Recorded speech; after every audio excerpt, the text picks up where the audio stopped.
All right, this is Jill Kelly on February 10th. It's about 11 a.m. in College Station, Texas, conducting an interview for the Global Oral History of PEPFAR project. To get us started, can you introduce yourself? I'm Andrew Natsios, and I'm executive professor at the Bush School of Government and Public Service at Texas A&M. Okay. Will you tell us a little bit about yourself, your family, where you grew up, your education? I come from Holliston, Massachusetts. We moved there when I think I was 5 years old, 1956, and went to school there. I married there. My wife and I have 3 children. They were born there, and I represented Holliston in the state legislature for 12 years. My ancestors come from Greece. They came over in 1905, 1907, and 1911 and 13, so earlier in the last century. And so I'm third generation. My children are fourth, and my grandchildren are fifth. I'm proudly a Greek American, but as my son said, who spent time in Greece, Anglo-Greeks and Greeks are different. We're very Americanized, but we maintain contact with the old country. Okay. All right. And where did you go to school? I went to Holliston High School, Okay. grammar school and high school. I went to Georgetown University undergraduate, and then the Kennedy School for my master's degree. Okay.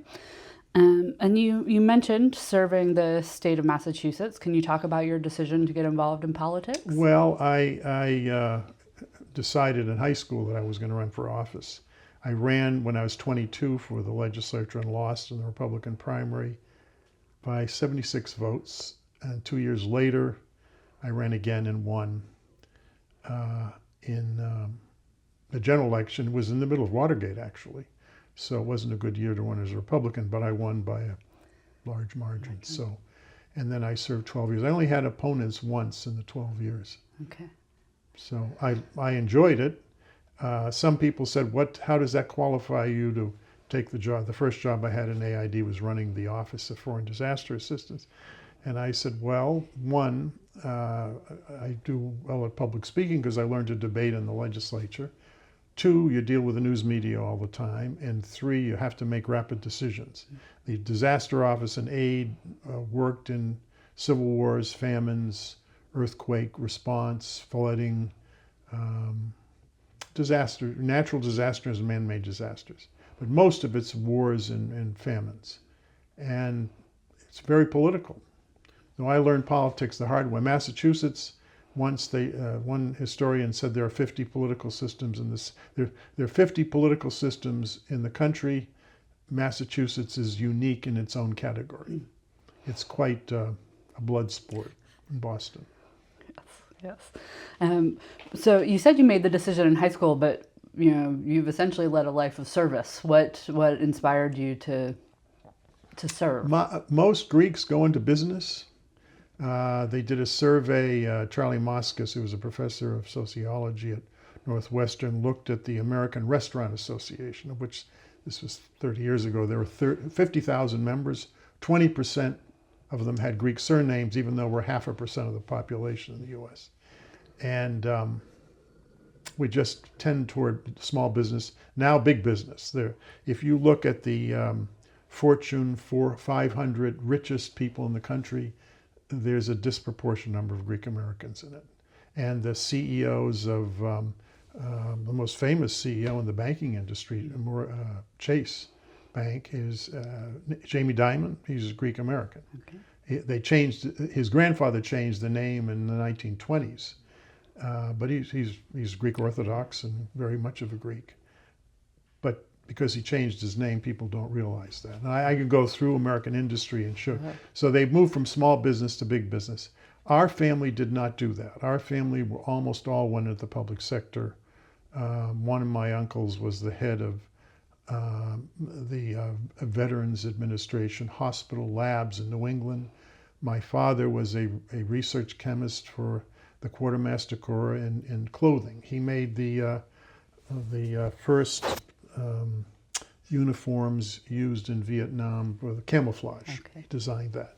at the Natick Labs in Massachusetts, which are run by the Defense Department. He also made the cloth used for the astronauts when they went to the moon.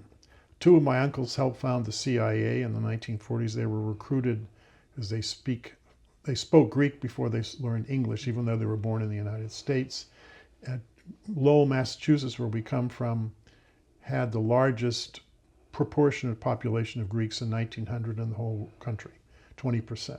And so they went to Greek parochial schools connected to the church, which is all in Greek. And so they could speak Greek with no accent. So when they went into the villages in Greece during the Civil War, the people thought they were Greeks. It's called fading into the society. In fact, the CIA recruited from all the ethnic groups very successfully. And that's why it was so effective in the early years during the Cold War. And so we went into public service. My generation of the third generation also went into public service. All my uncles on both sides of my family served in World War II. And I was a lieutenant colonel in the reserves when I retired after 22 years. I served in the Gulf War. One of my cousins is also a lieutenant colonel in the reserves. He served in the Gulf War. And my son was a first lieutenant artillery officer in Afghanistan. For 5 years, he's out of the military now. And one of my other cousins served in Vietnam. So we have military service in our family as well. Okay.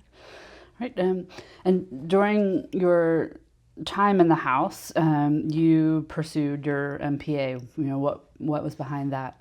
Well, I wanted to have a career in public service, and I thought, a more advanced degree, because my undergraduate degree was not in political science or social science. It was in history, American history, which I'm glad. I don't regret doing that because it gave me a lot of background.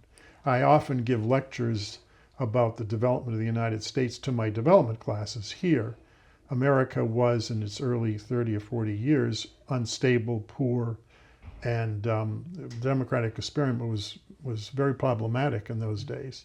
And so I always point out that Lincoln and Alexander Hamilton were our two greatest development figures. Hamilton and Washington developed up until the Civil War what stabilized the country, built the economy, and it was Hamilton's genius really that did it. And then Lincoln, apart from slavery and the Civil War, he was our greatest development president.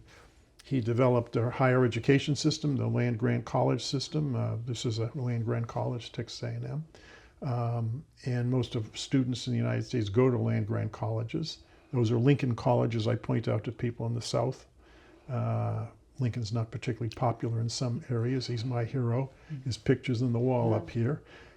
He also signed the law creating the Continental Railroad that developed the central part of the country.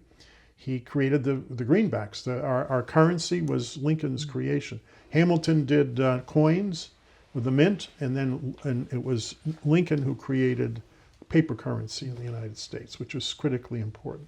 And then he also created the U.S. Department of Agriculture to encourage agricultural production. The land-grant college system includes field staff.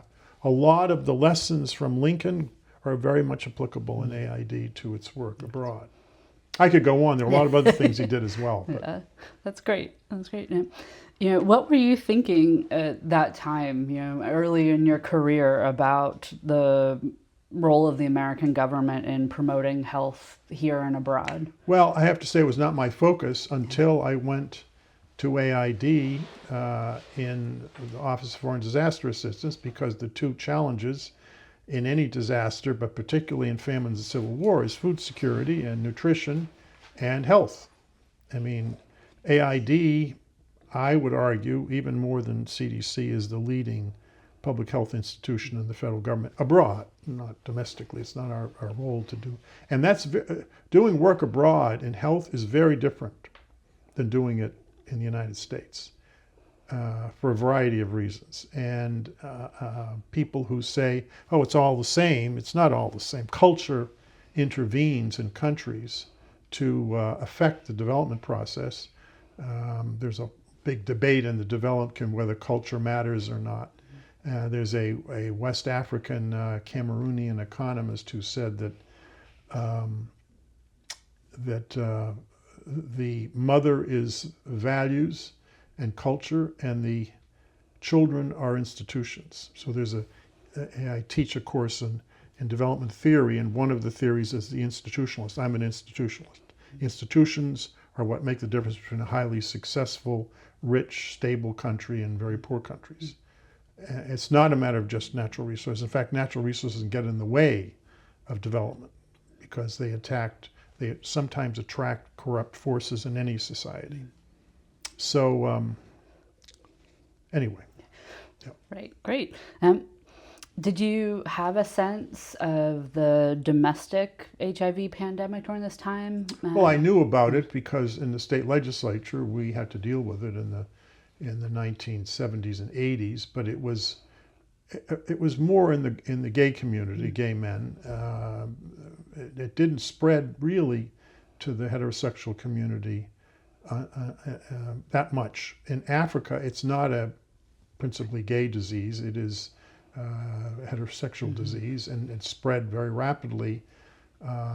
I think people don't understand all this, but it spread in the cities because the people living close together. About, I think, 15% of African are polygamous, and that actually among the Muslims there's lower infection rates in African countries because of there being up to 4 wives the Prophet Muhammad allowed, but no more. And but many Christians, I met with President Obasanjo in Nigeria, and there are 28 photographs of women on the wall outside, and I asked the American ambassador, who are those women? They're his wives. I said, I didn't know he was Muslim, and he shouldn't have 28. He said, no, he's a Baptist. I said, he's a Baptist and he has 28 wives? And he said, that's kind of interesting.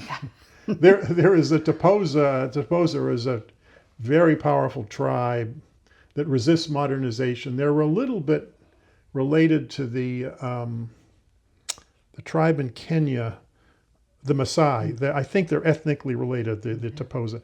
And the Toposas have a Catholic priest with 4 wives and 28 children. And I asked the bishop, I said, do you think that Catholic priests were supposed to marry? He said, he's the best priest in the entire country. I don't interfere because he's so good. We've suggested to him that he not marry any more wives. But I mean, in southern Sudan, that's the tradition. You have to accept the culture of the society. Gradually it's changing, but and that made it harder. And the fact that there weren't public health facilities. I tripled the number of condoms being purchased from 1 billion to 3 billion. And I got into trouble with the more, let's just say, one of the members of the evangelical domestic lobby groups got very upset when I announced it. I said, the disease is spreading. I'm very practical. In fact, I talked to some Catholic bishops and said, we encourage the use of, not for birth control, but to prevent the spread of the disease. And I said, have you told the Vatican? He said, not really, but we're practical people. And so, the church and the mosque are the basis for organizing civil society in the developing world, and particularly in Africa. Even when there's a civil war, the church and the mosque are functional. And we work very closely with religious institutions on all aspects of development, but particularly in health. Okay, we're going to come back to this question of condoms. Yeah. We're going to move chronologically here for another minute or two. So you are serving the House, you get your MPA, you're doing a number of things, but eventually you take a position with USAID. Will you tell us about your career with USAID? So I had 3 jobs. One is director of the Office of Foreign Disaster Assistance, which was reorganized away, I think, under the first Trump administration, not maliciously. They merged it with Food for Peace into one office. And Mark Green actually asked me to support it because there was opposition in the Senate. And they said, what does Andrew think? And I said, I'm just a professor. Why are you asking what I think? And they said, we want to know because you ran the disaster fund. Is it a bad idea or a good idea? We actually considered merging the two when I was director of the office. Later, I became the assistant administrator for Food for Peace, the NGO office, and OFDA. OFDA was very famous. It's sort of a international version of FEMA, but it doesn't have the negative connotations that FEMA does. And I wore a white hat. I was always on the offensive against dictators and human rights abuses. This is the best job I ever had, I think. It was a little office, and it was very interesting. I didn't know who was protecting us, but every time we'd have a fight with the State Department or the Pentagon or other parts of the bureaucracy, someone intervened. And I didn't know who it was until 2 weeks before we left office when Clinton defeated Bush. I was in a meeting with the president, and I realized it was him.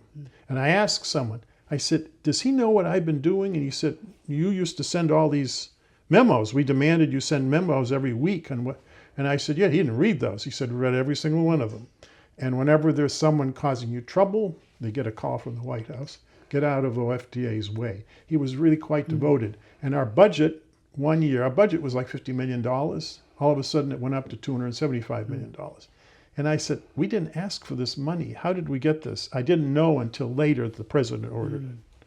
So it's nice to have the president behind you in a very powerful way, very quietly. I didn't know it until we were leaving office. Well, you talk a little bit about, so you had this protector.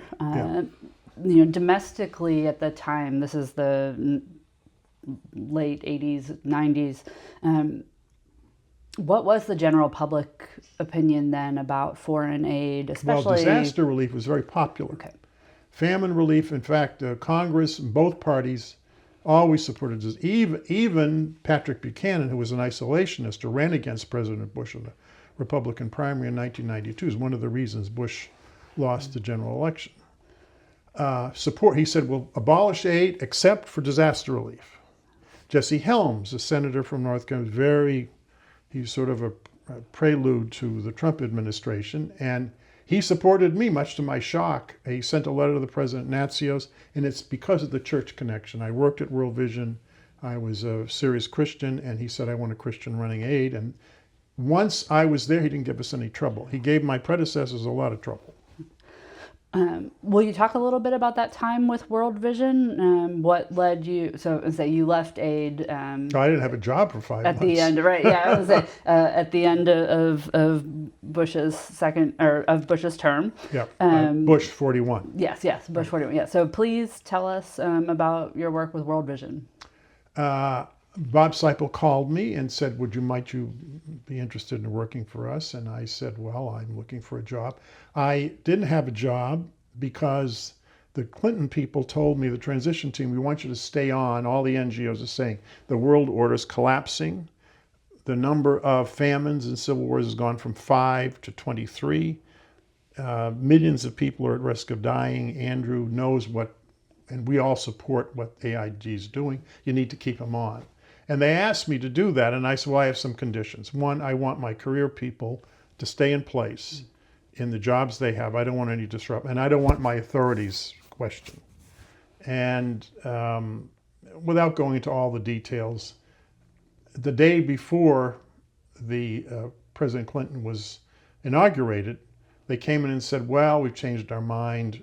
You will be an advisor to the career woman who was my deputy who's going to take over. And I said, no, that violates the deal. They said, well, you don't have a job. I said, did you wait to the last minute to tell me this, thinking that I was going to accept this? I said, I quit. I'm leaving. That was the day before the inauguration. And I called the Pentagon. Gordon Sullivan was the chief of staff of the Army, 4-star general. He's from Massachusetts. And I knew Gordon very well. And I said, do you want a lieutenant colonel on your staff who's an expert in Somalia and Bosnia, which those civil wars were raging then? And he said, who? I said, me. He said, Andrew, you outrank me. Your last job in AID was Senate confirmed, which means technically you outrank me. I said, I'm prepared to become just a lieutenant colonel.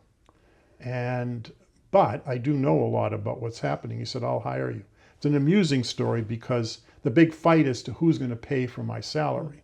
All the colonels wanted someone else to pay for it because it wasn't in the budget. And this was the inauguration's on Tuesday. Friday, one of the colonels told me, Gordon Sullivan called 12 colonels in from different units and said, you're all fighting about this. Who's going to pay for Andrew's salary? You have until 5 o'clock this evening to settle it, or I'm firing all 12 of you. And he would do it. They got scared. They fixed it. Monday, I was in uniform at the Pentagon. Okay. And I did that for 3 or 4 months. And then Bob Seipel said, would you join us? And I said, what do you want me to do? And he said, there's a unit that's a $100 million unit. You'll have 70 staff, and you'll run all the emergency programs, which you are doing now. And I said, sure. Now, we did have a debate. It's interesting over you have to sign a statement of faith in World Vision, and it's very fundamentalist. It said the only source of truth is the scripture. And I said, well, in my tradition, it's the early church fathers, it's the hierarchy. I mean, I was a Presbyterian at the time. Since 30 years ago, I left, went back to the Orthodox Church. I was baptized, and I said, I can't sign this the way it is. And so I rewrote it theologically. And they said, you can't do that. I said, well, do you want me to work there or not? He said, 20% of your staff is Catholic. They can't sign this. And we have Orthodox Christians, Anglicans, and Lutherans. They can't sign this either. He said, they do. I said, well, they don't know their own theology then. And anyway, we had a big debate, and they said we can't alter the creed, the statement of faith. It was written by Billy Graham in the 1940s, the great evangelical leader. And so we took the Apostles' Creed from the first century, and you can either sign the statement of faith, or any Catholic or Orthodox can sign the Apostles' Creed. It's still in place today, and that was the compromise. Okay. Well, for someone who doesn't know World Vision, can you tell us in your own words? Yes, it started during the Korean War. Dick Carr was a general. Well, he was later a general. He was my mentor in World Vision, a 3-star Air Force general, and a chaplain, Presbyterian pastor. And he was a young lieutenant, and he worked with another Christian leader in the United States to create World Vision because of what he saw in China and in Korea, suffering, as an NGO. And so World Vision, I think, was started in 1949, 1950. It evolved, and it was a very small organization into the 70s, and then they innovated in terms of fundraising without going all the details of it. They went from $30 million to $300 million, and then from when I was there, we were up to $1 billion, and now it's 2.8 billion with 30,000 employees, and it's the largest evangelical Christian organization in the world. But it now has 20% of its staff are Roman Catholics, for example, and so it's very ecumenical, and it has reach all over the world. It's very powerful. Members of Congress are afraid of World Vision. We had a big fight when I was the vice president of World Vision after Bob Seipel hired me about whether to send food aid to North Korea, because I discovered a famine was going on. And there was a Republican caucus member, it was Chris Cox. He was from outside LA, and he was going to offer an amendment, no aid to North Korea. I said, well, we would never give aid to the North Korean government, but if the NGOs distribute it and we make sure it goes to hungry people, I think we should do it. And absolutely not, no aid. And I got 42, Bob Seipel got, and I got 42 evangelical NGOs to sign a statement saying this is not acceptable. There needs to be food aid. We don't make political decisions when it's in the middle of a famine. And we sent it to the Congress, to the Republicans, and the Republicans immediately backed down on the amendment to prohibit food aid. They said, we're not tangling with World Vision. So the Catholic Church and World Vision, the CRS and World Vision, are two of the most powerful NGOs in terms of influencing public opinion, because 30% of the American people used to identify as evangelical Christians, 20% as Roman Catholic. That's half the country. You can't afford to go after them. So I know you were focused on famine relief and kind of disaster relief more generally. But were you aware of, at this time, that several of the kind of faith-based organizations were doing a lot of the global aid work around HIV and AIDS? They were We were doing it. Okay. Will you tell us about that? Yeah, the head of World Vision in Uganda was the daughter of the Archbishop of the Anglican Church.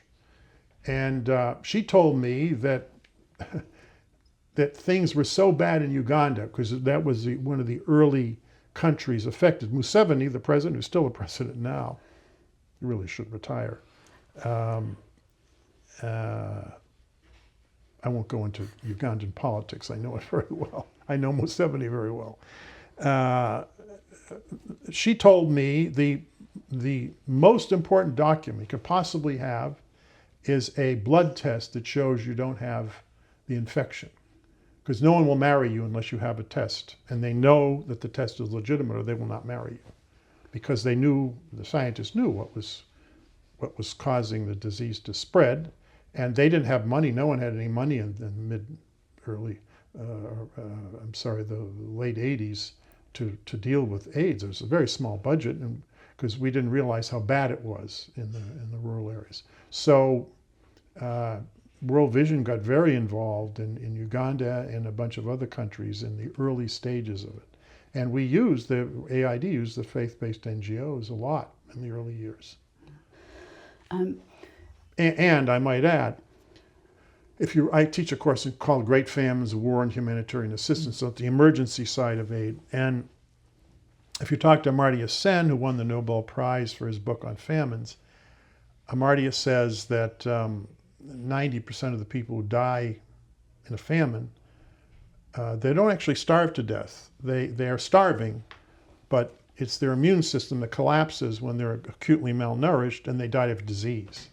So disease is the big killer. So the first thing we do, and the protocols in AID and OFDA, is you immunize all the kids under 5 and all the refugee and displaced camps immediately. That's the first thing you do, because they are the most vulnerable, and pregnant women and lactating mothers are the next category of women, of people who have to be vaccinated because of this risk of disease. So public health is a central part of disaster response, and not just food. People think it's just food. It's not just food. I know that when you were working with World Vision, you did a lot with aid and UN and World Bank programs. Yes. But did you get any insight into World Vision fundraising at the time? I know that later Franklin Graham would say how his organization struggled to raise funds for global HIV and AIDS work because of the kind of stigma that folks associated the disease within the U.S. In fact, it was used, the fact that AID was distributing condom by the president to shut down aid. And it was a lie, because AID wasn't distributing any condoms in Gaza. It was Gaza, Mozambique, which had a 17% infection rate. Of course we're going to distribute. And they didn't get into the subtleties. Elon Musk should build cars and missiles and stay out of aid. He doesn't know anything about the developing world, and he doesn't know anything about aid. And I think he should mind his own business, frankly. He was asked, would you do this again, what you did before? And he said, no, it's damaged my reputation so much. It deserves to be damaged, in my view. But they also said, well, you're distributing condoms, AID, in Afghanistan. I said, are you aware there's a famine in Afghanistan? No one. I was on Fox News and I said that. The announcers didn't know it. Who dies in a famine? Anybody who's hungry. I said, well, who dies in a famine? They don't know anything. Children under 5 die first, lactating mothers and pregnant women. I said, any woman who's pregnant in Afghanistan and poor is likely to be dead by the end of the year. So condoms are life-saving in the case of Afghanistan. And we didn't distribute it to the government. We distributed it to health clinics that AID had set up that some NGOs were still running. Anyway, there's a huge gap between what's going on in the United States and people's understanding of the world And you can demagogue these things very easily. And AID didn't have political leadership at the time. They fired all the senior people, many of whom used to work for me.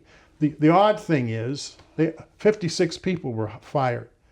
They were junior officers, and one of them, without mentioning names, they accused of being communists. I said, well, you know, she's part of the holiness movement in the Pentecostal church.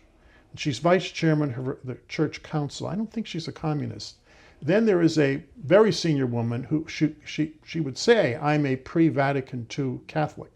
She wanted the Latin Mass only. She wanted incense and all the candlelight and high masses. And I said, you really are kind of a reactionary. I'm sympathetic to that point of view, but I don't think a conservative Catholic can be called a communist. So it's just, and we had a bunch of Mormons in senior positions. I don't see Mormons as being communists. I would say these things at the hearing and all that because it annoyed me so much, the attacks on the career staff. Yeah. What was it like for you to go from working for the U.S. government in this kind of aid to nonprofit? Were there similarities or differences? Well, a lot of the division that I ran was getting money from AID, and so we had to write grant proposals. I was giving away money when I was in AID. I was asking for money when I was in World Vision. It's a little different, but we were running the same programs, the same public health and food security and nutrition doctrines that are used. It's the same. In fact, we invented DART teams, disaster assistance response teams, when I was the director of OFDA. That they go back to 1992. We introduced them to World Vision, and I'm just reading Kenny Isaac's book, a memoir. He's the director of field operations for Samaritan's Purse, and I just read one of the chapters, and in it he says we have 2,700 people who are on our volunteer list of medical professionals on our DART teams. He took that. I asked him to be the head of OFDA when Bush was president, and he joined us for a while. Didn't like the federal government too much, but. We did interview him, I think, last year. Okay, so you have this experience of going from giving money to receiving money, and then you return in 2001 to USAID. Well, I left AID, to World Vision, and I wrote a book about the North Korean famine. I like to write books basically to have a catharsis of things that I'm a little obsessive on certain issues, like the North Korean famine. I was obsessed with for 3 or 4 years. And so I wrote a book about it. It was the first book published about the famine. It was not a bestseller. My books are not bestsellers. But I do it to get it off to record lessons learned and to record what happened from my perspective. Now I have my biases, people who annoy me. I try to be objective up to a point. And then I rejoined state government, and I was Secretary of Administration. I was the Chief Operating Officer for Massachusetts. And then there was a huge scandal over cost overruns in the Big Dig. The Big Dig is a construction project, it's the biggest in American history, $15 billion to move the elevated highway through the center of Boston. It was built in the 1940s, 60 feet underground. $15 billion. There were massive cost overruns that had been suppressed by my predecessor. The governor, one of my oldest friends, said, Andrew, you have to resign as secretary, take the project over, clean up the mess, which was the worst. No one ever threatened to kill me in Africa in 15 civil wars. In Boston, several people threatened to kill me. I said I actually felt a lot more secure in South Sudan during the Civil War than I did in Boston. And I'm only half joking when I say that. I believe that. Okay, so some work in the state before you return to the federal government. And it's 2001 that you're sworn in as the administrator of USAID. Can you talk about your relationship with the Bushes and what led to your nomination? Well, in 1979, I got a call when I was a state representative. I was 29 years old. I was elected when I was 25, so I was very young when I was elected to the House. And I got this call. I thought it was one of my college friends playing a joke on me. This is Ambassador Bush. I'd like you to co-chair my campaign in Mass. And he went on, and I was about to hang up on him. And my uncle had been stationed in Tehran as the Shah was falling to the Ayatollahs.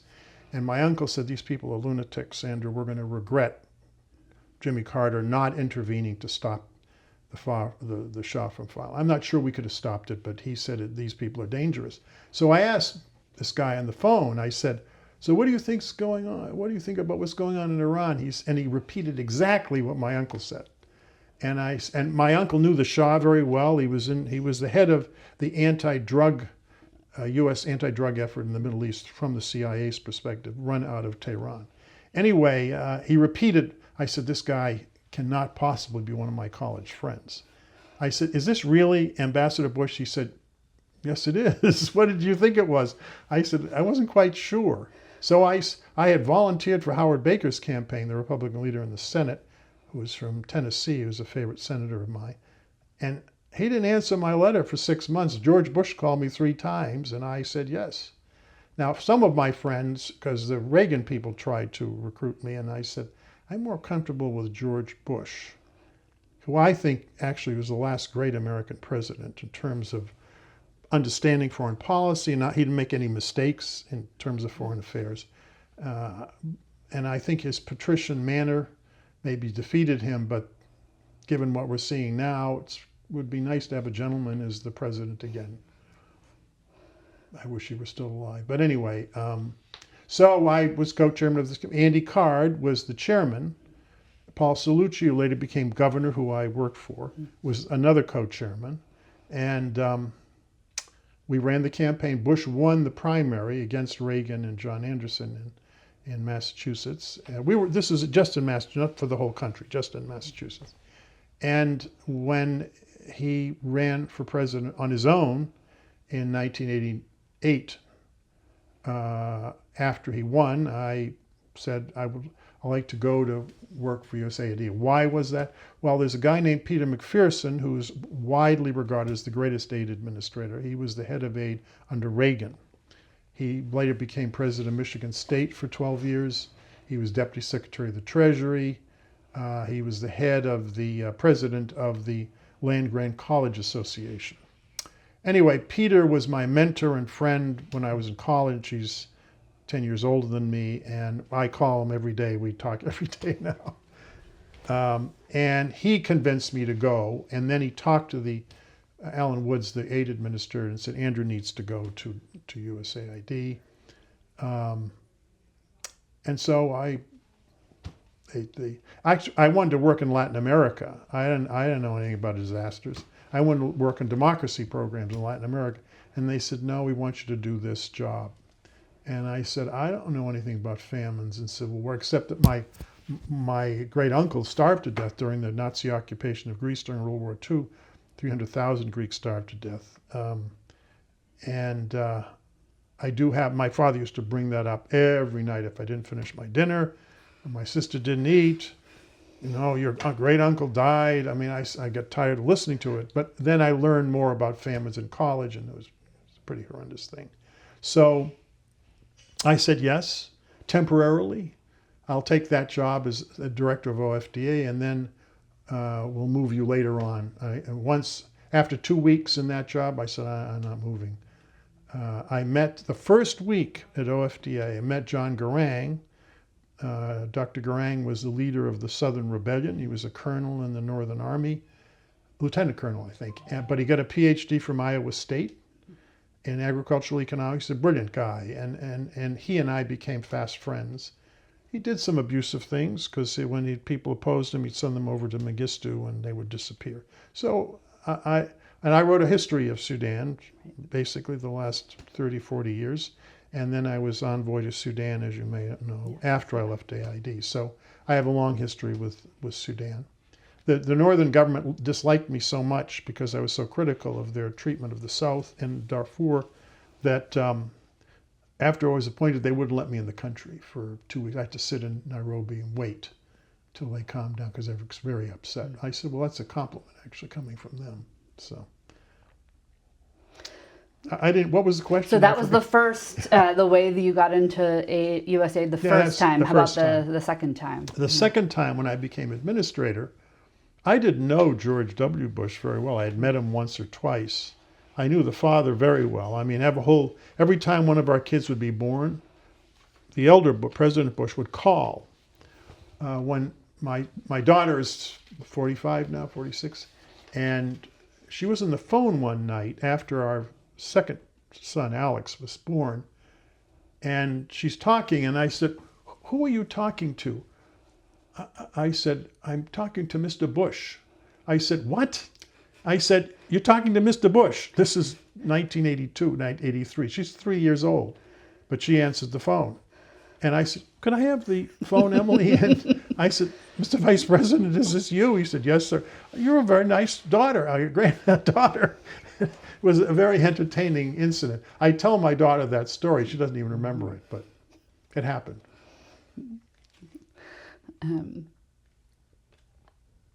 So you didn't know George W. Bush, but how... Oh, that's right. How did that happen? Yes. So it was very interesting. The groups of people supported that I did not organize. I called the wife and I said, "It's a kiss of death to organize a campaign." I said, "I am not calling anyone. I haven't talked." 10 of the leading evangelical pastors apparently called the White House and said, "We want Andrew. We want someone from our religious community." Catholic bishops called.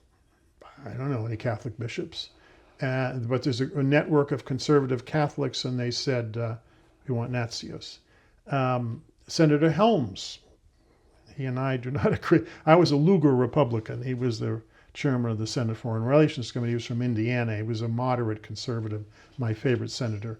He's since passed away, but and so is Senator Helms. But Senator Helms was very nice to me, and he sent a letter, and the Bush people were saying, "How come he's supporting you?" I said, "Because he wants someone from the faith-based community." That was one of the factors, but the biggest factor in the press choosing, I didn't know this until many years later, is because I was friends with Garang. The president had decided that that bringing peace to Sudan was going to be a priority of his. The first National Security Council meeting was on that subject. It is an illusion of history, or that Franklin Graham convinced him to do that. He made the decision long before he met Franklin Graham. It's because of Condi Rice and Colin Powell, who were Black Americans. One was Secretary of State, one was the National Security Advisor. They said, "You need to focus on Sudan and Africa," and he did. And so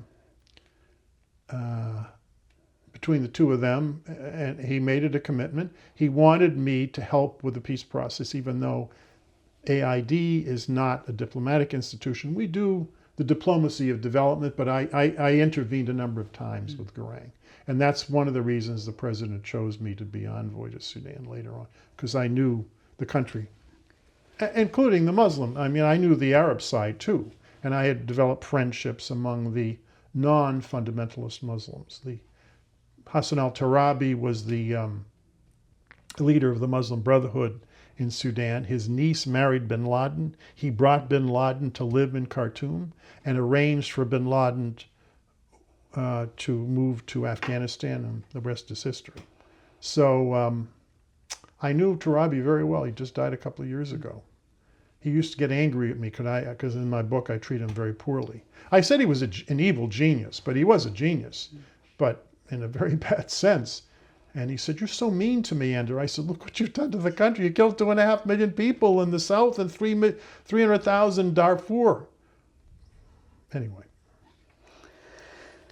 So will you tell us about how you understood President Bush's priorities when it came to foreign aid, right? So you understood that Africa and Sudan were very important. Well, see, the perception is that there was a huge increase in aid. There are 3 big increases in aid in American history up till that point. Harry Truman, Jack Kennedy, and George W. Bush never got credit for it.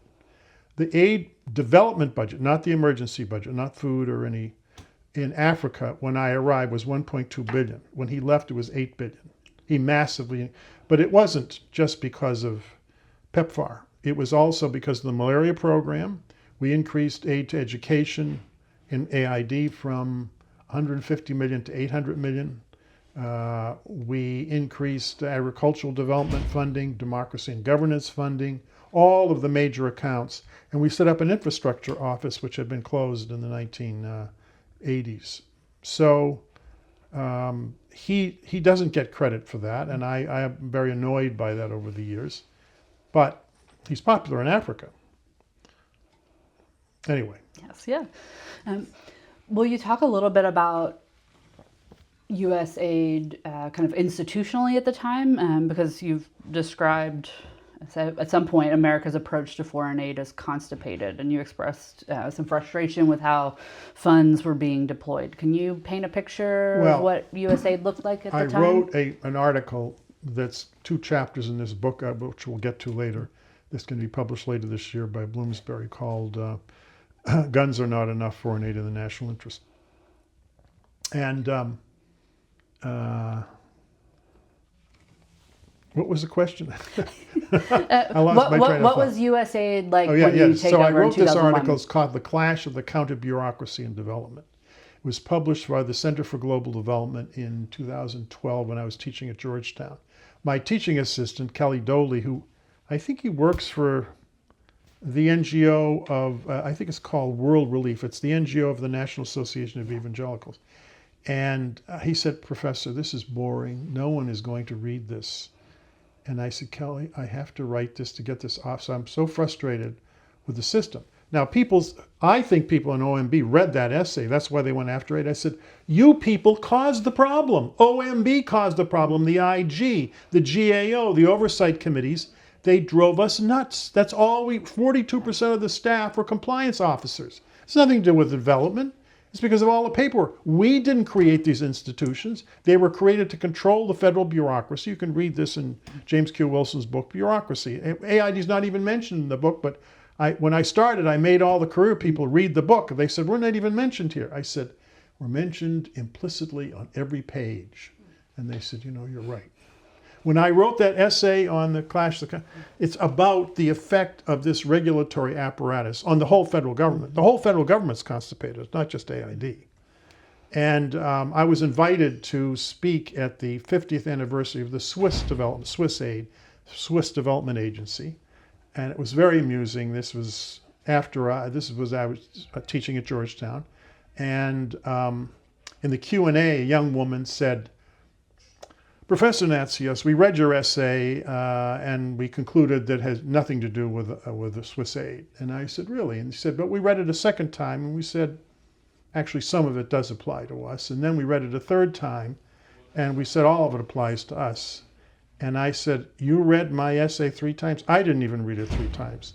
And everybody started laughing and they said, we didn't want to admit it. Then DFID, the British aid agency, which is gone now, they did the same thing. They said, how can we avoid this happening to us? It's about to happen. We copy the Americans, even though no one wants to admit it, in their good work and their bad stuff. The overregulation of aid, in my view, I think the MDGs and the SDGs are a mistake. It's centralized development. I've had African friends of mine say, "Why do you have to?" I said, "I didn't impose it on you." The international system. The problem with it is the things that can be counted are not necessarily very important. And the new management theory, which is the basis for the counted bureaucracy controlling aid, they want everything counted. The most important part of aid is institution building. You can't count that easily. You can count how many kids you've immunized, but that doesn't tell you whether the Ministry of Health is capable of immunizing everybody on their own without aid. And so I think James Q. Wilson says if you start down that route, you will start funding things that can be counted, and the things that cannot be counted, you stop funding. Einstein had a quote. I'm going to add it to the book. I found it recently after I sent the manuscript to the publisher. And I think he said, not everything that can be counted is important. And not everything that's important can be counted. And Einstein was correct. And this would become I hate to say that to social scientists, but you guys are all obsessed with this. I like to think of historians as humanities people. Yes. So that's right. You're a historian, but you are a social scientist, are you not? Right, I am. But I'm very critical about numbers. Oh, good. Okay. There's a book called Poor Numbers by a guy named Jervin, who is a Danish development economist. Said, "Please, I've had African finance ministers." I said, how do you know what the unemployment rate is in a country in the middle of a civil war? He said, we have no idea, Andrew, but the World Bank says you have to fill out the form, and so we make the number up. I said, I've told them that in Washington. He said, well, don't tell them that we made the number up, but we did. We don't actually know ourselves, for heaven's sake, in an advanced country which so far is not in a civil war. And that, we highly educated, we have all these we don't know all this data. So how do you expect a poor country that doesn't have a disciplined bureaucracy to collect data? And the data is manipulated politically, even in the West it is. I've seen it in Europe. So it's not that we don't need numbers. We need some numbers sometimes, but we are obsessed with it. I think we should do more qualitative evaluations and less quantitative evaluations by interviewing the people who we're supposed to be serving. And that we call an impact evaluation. That's a much better way of determining what's going on. And that's the reason I love what Natsios saying about freedomless development. Yes, my favorite book. I love it. Along with Douglas North's books on institutions. Yeah. Okay, we were going to come back to this when we get to PEPFAR more specifically.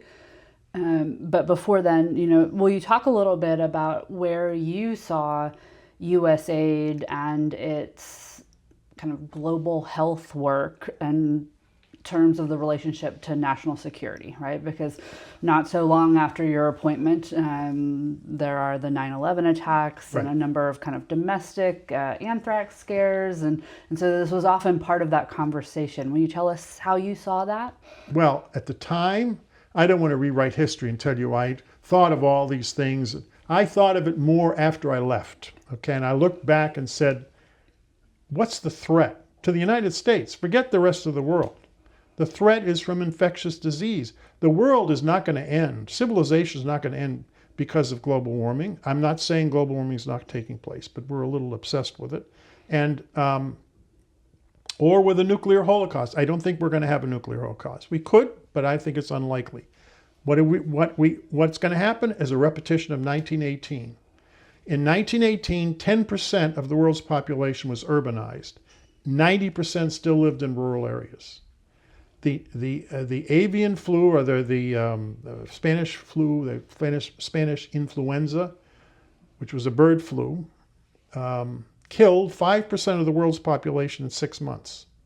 There's a book called The Great Influenza by John Barry. We had him speak because we started a pandemic program when I was the head of Scowcroft. Jeff was the head of Scowcroft before me. And we had John Barry speak. And he found a letter by a guy named Lyons, who was the dean of the School of Medicine in Michigan. This is in 1918. And he was probably the greatest health scientist in the United States. And the pandemic was raging all across the world, and particularly in the United States.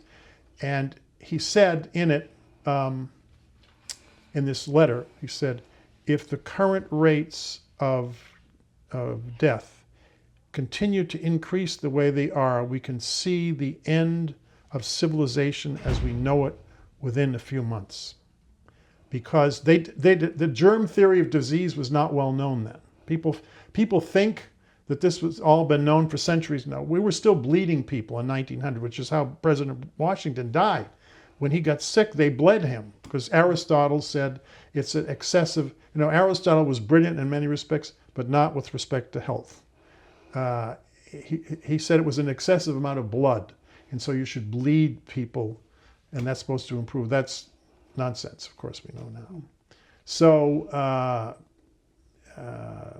I personally think that the greatest risk facing the United States and the rest of the world is we're going to have a disease outbreak that we can't control. And now it's not 10% that's urbanized, it's nearing 60% of the world's population. And the cities that are growing around the world, in the developing world, don't have sewer systems, they don't have water systems. They live in cramped quarters, poor people, without adequate nutrition. It is a walk, and the big problem is 70% of the diseases the infectious disease among people are zoonotic diseases in the last 40 years. What kind of animals? It's rats and bats. And I don't particularly like rats. I really have an aversion to them. After reading George Orwell's 1984, I really don't like rats. Bats, even though they make me a little nervous, but we need them. We lived on a pond in Massachusetts at our house, and in the rural area, and my kids couldn't go out and play because the mosquitoes were so bad. And all of a sudden, my wife and I noticed no mosquitoes. I said, did they spray? He said, no one's spraying. And then I noticed something flying into our attic. Our attic you couldn't get into, it was very small. I said, we have bats. And I was about to eradicate them, and I said, what do they live on? They live on mosquitoes. They catch them in their wings, thousands of them. That's why the kids could go out and play. I said, leave the bats alone, and we did. So the problem is bats have a huge amount of virus. We think COVID originated in the bat population, and now there's considerable evidence, circumstantial evidence, not public health evidence, that this was not an accident in a wet market. This was a lab leak, not deliberate, and we have evidence. We published 2 papers on it. No one's read. We released the papers, and no one read them because they're so scientific that people are not reacting to them. Because the evidence, we have substantial evidence from Chinese sources on the record. This was a germ warfare, biological warfare project, and it got out of hand. This was not a lab leak from civilians. These were military labs. And when the thing got loose, who did Xi Jinping send to Wuhan to take control of those labs? A brigadier general and the PLA, a woman doctor. But it was the military. Why did the military take control of the labs? Well, we had the papers called Muddy Waters. There are 2 of them, 2 papers. The second one goes into quite detailed about the evidence we have that this was a lab leak of a biological warfare experiment that got out of control. Countries are now investing in BSL-4 labs across the world in countries that have weak institutions. We had an Indian scientist who wrote us. He sent an email and he said, you think we follow the safety protocols in our labs when we're dealing with dangerous pathogens? We have the rules. We don't follow any of the rules. The same thing, had someone from Indonesia and I had someone from Africa say, we don't follow these rules. In fact, we've had leaks. I am very worried that we're building these labs, bringing all these pathogens in the same lab. There's a real risk. By shutting down AID, the infrastructure needed to stop this before it gets out of control, we just destroyed it. We're putting the country, the United States, at risk. People don't you can't stop a pandemic when it gets to the borders of the United States. This notion that you can seal the borders is utter nonsense. The only way to stop a pandemic is where it starts. The 1918 pandemic, we think, started in Kansas. HIV/AIDS, we think, started in Africa and the Great Lakes region. The MERS epidemic started, we think, in Saudi Arabia and the Middle East. And COVID, we think, started in Wuhan. The Chinese now are saying it was salmon, frozen salmon imported from Norway. They're blaming the Norwegians. It's the stupidest thing. There's no evidence anybody got COVID from eating anything. You ingest it, through your nose, droplets. So anyway, I think it's a huge risk. And Brian Atwood, the head of aid under Clinton, who's a very good friend of mine, and I just published an article in The Hill, which I would commend to you. It came out 3 weeks ago, in which we described plant pathogens that AID has combated and human pathogens. And the fact that there are 90 countries since 1983 that have been working with AID through the Ministries of Health, collecting data to try to track from year to year new diseases, infant mortality, child mortality, in a more rigorous way. Because health statistics actually of all of the disciplines are better than they are in education and economics and other things. So, but they still need a lot of work. And so they shut the system Bill Gates Foundation is still collecting and analyzing the data for this year, but they said we can't afford this, and we don't have a field staff. It functions in 90 countries. I am told that the CDC office in Kenya is in chaos since AID shut down, because even though they won't admit it, they were dependent on AID's huge field staff around the world through the NGOs, civil society, the ministries of health, to gather data and to combat new diseases before they get out of hand. Well, will you talk a little bit then about USAID's Global Health Bureau? When you came to be administrator in 2001, where was it on the global HIV epidemic? There was no bureau. I Okay. created the bureau Okay. and we reorganized the agency in 2002. Okay. And it stayed, untouched because it was one of the dominant disciplines of aid. The two powerful disciplines, 55% of the budget was disaster response, particularly famines and civil wars, but also global health. And so that we were recognized worldwide. There are 10,000 aid employees, half of which are from the developing world, they're not Americans, that have been around from 1962. They're not new. And many people work for aid for 30 or 40 years. 25% of the whole staff, from one statistic I saw, are health professionals. The Pew Foundation actually did a study of all federal departments and agencies, and you normally think the largest number of scientists is in NASA. According to the Pew Foundation study, had nothing to do with it, AID had the highest proportion of scientists of any federal department or agency, proportion to the size of the workforce.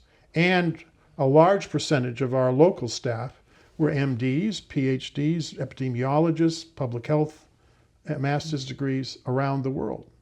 And many of the country programs were not run by Americans in the missions. They were run by the local people because they spoke the local language. They'd been there a long time. We would send, when we would go to a ministry and say, you're screwing this up, it's colonialism. You're coming here telling us what to do. We would send the local staff in. And with a person with an MD from the Harvard Medical School goes into the Ministry of Health who's Ethiopian or Kenyan, they can't dismiss them because they know, and they speak the local language. They speak Swahili or Amhara, and they can't use the language. This is a colonial imposition on us. So we learned a long time ago it's a much better way of approaching things is to have the local staff do this stuff. They fired all those people just like that, 5,000 people. It's outrageous. The institutional memory and all the archives of all the work, all the lessons learned, anyway. I understand. So what was then, your thinking beyond setting up the Health Bureau and, the other thing that people don't realize is CDC will argue that they have more expertise. They have more laboratory scientists. We don't do labs. We want CDC to do that, but I would limit it to that. They're not as good in the field as we are, as we were. And AID is a network of networks. It's a very linear, horizontal organization when it comes to civil society organizations. So while we had 10,000 employees, there are 100,000 people working in sub-Saharan Africa for all these other organizations that we were funding. And all that ended. It's collapsed the civil society system. And a lot of African countries are fragile states. I mean, South Sudan is on the edge of civil war again. There is no government in Sudan. There's no government in Sudan. The Congo, the central government doesn't control half the country. Now, are there stable? Of course. Botswana is a middle-class democracy. Ghana is doing very well, although recently they've had a few problems. Parts of Nigeria are, but the north is still very unstable, as you know. And so AID knew what was going on more than anyone else in the federal government because of these grassroots presence that it had. And we don't have that anymore. I think that's a huge risk to the United States from a very selfish point of view. We dealt with 2 plant diseases. I know you want to talk about PEPFAR, but one of them was wheat rust, just killing the wheat crop across the world, but it was also killing the wheat crop in the United States. There's a wheat corn research center in Mexico that's part of the consultative group in international agricultural research set up in the late 60s to institutionalize the green revolution of Dr. Norman Borlaug. And AID's been the largest donor for 60 years.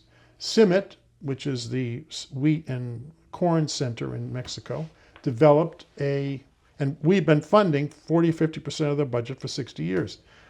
The only thing that they did was to stop the wheat rust. It would have been worth the investment. 60% of the wheat grown in the United States is from that center. So when you eat a loaf of bread, you're eating AID bread. There's a second risk that we overcame. One of them, it's called striga, or witchweed. It is a weed that attaches to the roots of the sorghum plant. In Africa and Asia, sorghum is a human, it's a grain grown by people. I actually like sorghum bread better than wheat bread myself. And we're going to start eating sorghum because it uses 40% less water than corn or wheat, certainly more than rice. And given global warming, there's going to be serious water problems. So this striga was spreading all over the world. An Ethiopian-American scientist from a poor family in Ethiopia got his PhD with an AID scholarship. He's a professor of plant genetics at Purdue. We paid for his PhD, and we paid for all his research to develop a striga-resistant brand of sorghum. That has been used all over the world now to stop striga. We had a group of Texas ranchers come in to thank AID because we grow Dr. Betty's research, the seed that he developed for sorghum. We grow it in the United States. The principal grain that is fed cattle in Texas is sorghum. It's all sorghum developed by him. Now, we didn't develop it for the United States. We developed it for Africa and Asia in specific, but also Latin America some. And but it's free. I mean, it's a public good. We don't have copyrights on these things, and it stopped that disease. So when you eat a hamburger from Texas beef, you're eating an AID hamburger. That upsets people when I say that, but it happens to be true. Why did the Texas ranchers come to thank us? So there are lots of things that AID does that no one knows about. Most people in CDC, for example, don't know anything about the CG system. In fact, it's very obscure. I think most people in Congress never heard of it before. The CG system has developed a lot, has institutionalized the Green Revolution. There was a study done by the National Academy of Science. By the way, Lincoln created the National Academy of Science. One of his most important contributions. They did a study on the Green Revolution, and they found a 400% increase in food production with only a 30% increase in land area cultivated. Why is that? Because of the Green Revolution. Who funded and implemented the Green Revolution of Dr. Borlaug? We did. AID did. People forget that. He invented he did the breeding, but one man can't distribute food to 1 billion people. And yet nutrition has a lot to do with health. I chaired one of the committees at the CG, the Consultative Group in Agriculture, called Harvest Plus, where we bred non-GMO, by the way, we don't use GMO. I think we should, myself, but it's controversial. We didn't want to impede the distribution of this seed. We bred wheat, rice, and different kinds of beans with large concentrations of iron, zinc, and vitamin A, because those, according to the World Health Organization, are 3 of the 4 major deficiencies that poor people face in the developing world. And rather than giving supplements, if you breed it into the seed, then you don't have to worry about it anymore. And it's been very successful. It got the World Food Prize. Dr. Obetti, by the way, got the World Food Prize for the Striga sorghum that he developed. So there are things that AID has done that benefit us in a very selfish way. I think it's sad that we have to make that kind of an argument, but we do right now because people, the United States is turning into itself, and I'm not going to argue with them because it's useless. They just don't listen. So they need to know that they're putting themselves at risk by shutting down all of this research. And the field organization needed to get the seed out, for example, or any of these health initiatives. You can't.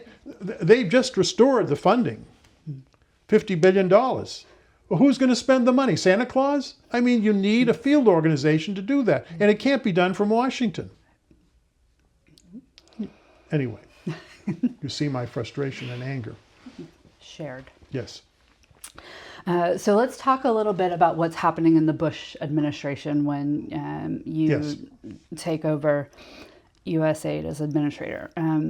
Early in George W. Bush's tenure, he appointed a cabinet-level task force with HHS Secretary Tom B. Thompson, with Secretary of State Colin Powell, and this is a cabinet-level task force to examine global AIDS efforts.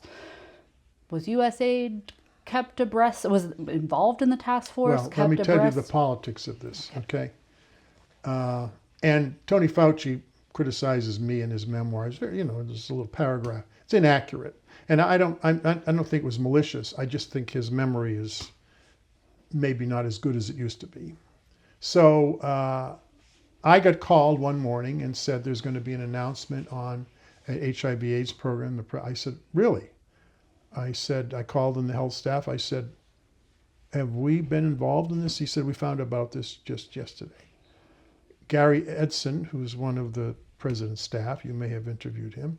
Gary had done this on his own. He didn't talk to AID, he didn't talk to CDC. AID and CDC took the same position, which is that if there is a disease, this is standard public health doctrine. If you can't immunize against a disease and there's no cure for the disease, then you let it burn itself out. The dean of the Johns Hopkins School of Public Health, a guy named Summers, wrote an op-ed saying what I just said in either the Washington Post or New York Times before I said anything on it. I said it in an impolitic way at a hearing, at my confirmation hearing, but the reality is that, because we initially opposed this, but we didn't know anything about it. So the president had a meeting in the Lincoln Room, as I recall, and Tommy Thompson was there, Secretary of HHS. Colin Powell was there, Condi Rice, the vice president was there. I was there, Andy Card, my oldest friend, who was chief of staff. And the president's first question was at the meeting, we're discussing the PEPFAR program. We just found out about it. Andrew, have you been involved in designing this? I said, no, we just heard about it. And he was furious. He said, this meeting is adjourned, and he stormed out of the room. And I am told that Gary Edson got pulled in the carpet. Gary Edson was a brilliant guy. He had one constituent, that's the president, and he did not coordinate well, okay, with CDC or AID. And he is a lawyer. He's not a public health officer, okay? So the question is, how are we going to get the antiretroviral drugs, which are at the time you didn't just give one pill. You had to do a series of pills several times a day. Later that became simplified, and it's very expensive. It was like $10,000 a year per treatment. And you need a supply chain, number one. 60% of Africa was still in the bush. People lived in mud brick houses, and there weren't roads. There were no health clinics. And the question is, who's going to get all the treatments? I said, frankly, I think what's going to happen is rich people are going to get the treatments, because we can't get to the poor. The poorest people are in the rural areas, and the disease is spreading in the rural areas now. So secondly, I said the cost of this, at some point, someone in the Congress is going to say, we're not going to fund this program. But if you start people on and you stop it, they die. Everybody with, I think there's 62 instances of people who have a genetic mutation and can resist the AIDS virus. Everyone else, 99.9% of the people who get it eventually die of it. Whether it's in 6 months or a few years, they die. So it's very cruel to put people in and then stop it. So what we were afraid of then, and this was exactly what's happened, is they're going to stop all the other health programs and leave PEPFAR in place. All the child survival, maternal mortality programs, the family planning programs, all will be shut down. The malaria programs will be shut, and that's what happened. That's what happened now. The one health program they're going to continue is PEPFAR. Not that I'm opposed to it. We have to continue it. And Jeffrey Sachs ran around saying, we will have a cure for this within a year. We don't have a cure for it. The cost has come down. We set up the infrastructure. Now, AID already had an existing infrastructure, a very complex procurement system and supply chain system, which, by the way, is, we need to discuss the supply chain issue because it goes far beyond PEPFAR. I signed the first supply chain contract when I was administrator, and then we extended it to all other drugs. And what happened is the World Bank, WHO, UNICEF, other aid agencies, and other used the AID procurement system, this massive supply, to get lower prices. Because when you buy en masse anything, you get a lower price. And if all the African countries that continue PEPFAR do their own bidding, they're going to get a much higher price per unit. So prices are going to go up a lot. The AID, I did not realize how many kinds of medicine. They have 10,000 different kinds of medicine that goes through the AID supply chain. We became the supply chain for the entire international health system, including ministries of health that were buying from this system. They shut the whole thing down overnight. That's why so many people have died. And some of them are people in the administration are denying this has happened. Baloney. That 2,000 health clinics just shut down because there's no supply chain. It was completely irresponsible. What did you ask me? Okay, that was beautiful. Thank you. Yeah. Okay. So I'm going to play the historian and try to... To go back what happened. So this is what happened. Well, so can I ask? Yes. Because when, we've done a number of interviews and we've, read a number of memoirs, right? And there's this kind of timeline of task force, prevention of mother-to-child transmission initiative. That's part of the initiative. And then PEPFAR, right? And so what's been not clear to me is when does U.S. So the major programs before PEPFAR were run by AID, not by CDC. We had been running them for some years, but there was I think it was $100 million as opposed to $3 billion. So it was relatively modest. We focused on condom distribution and the ABC, abstinence, be faithful, and condoms, which was the doctrine of WHO. People forget that was actually initiated by the Reagan administration. WHO adopted it as a standard, easy to understand standard, and then the president made a decision as the disease spread to try to contain it. And what happened is Tommy Thompson told people, and his senior staff told people, they're going to take the entire Global Health Bureau out of AID and put it in HHS. And I said, when hell freezes over. And I said, if I had my way, I'd take the international division of CDC and I'd move it into global health. We shouldn't have two agencies doing this stuff. And I told this to Colin Powell, because I went to the morning staff. There was a staff meeting, I think at 7:30, 8 o'clock every morning. And there were 40 people who were mostly career people, and I was in the meetings. And I said, Mr. Secretary, I just want to tell you this. Tommy Thompson has said they're going to move global health out of AID into HHS, and he is going to run the whole thing. And Powell said, Andrew, you're getting paranoid. I said, Mr. Secretary, just ask. So he said, well, we'll resolve this by having a lunch between you, me, and Tommy Thompson on the 8th floor. The 8th floor are the ceremonial rooms of the State Department where they have state dinners and all this. And there's a private room, beautiful room, Thomas Jefferson's, the desk where he wrote the Declaration is there. There's a $20 million worth of antiques. It was beautiful. And we had a private, because they have their own caterer in the State Department. And we started in, and Tommy Thompson told him what he was going to do. And Powell got visibly upset. And I intervened and said, "Don't let me handle this, Andrew." And he lost his temper. Now, that's not in his memoirs, I don't think. It's not. Okay? And he started yelling at him. And I sat there and said, maybe I should just be quiet, because it's better for Colin Powell to be going after him. Because Powell said, "I'm letting you run aid." He didn't interfere with the management of aid. He let me run it. I became very close to him. We became very close friends. And he would confide in me, and I told him everything we were doing. But he saw AID as, under state control, which we were. Everything we did, they had to approve. He said, when hell freezes over, they're not going to move global health out of it. So the compromise was to have an office in state set up to coordinate, whatever that means, and set policy. We spent 55% of the aid budget on PEPFAR, and CDC spent 45%. Okay? That's how it worked operationally. For the first year and a half to 2 years, CDC could not spend any of their money because they did not have a business system to do it. There's been nothing written about the AID business system. It's in a whole very long chapter in my book where I explain that is the guts of the World Bank or AID or the World Vision or any aid agency. How do you spend the money? What do you do with the money? Do you do budget transfers? I was at a meeting of the Africa Development Commission. Melis Sanawi was presiding over it. The finance minister from Nigeria was there. And Claire Short was the head of DFID. This was 2002. And I don't like budget support because you turn the money over and you don't know what happens to it. And I know we did it in Afghanistan, the money disappeared. Okay? And it's not that it was stolen. They just couldn't track what happened to it. Some of it was stolen, but not AID money because I refused to do it.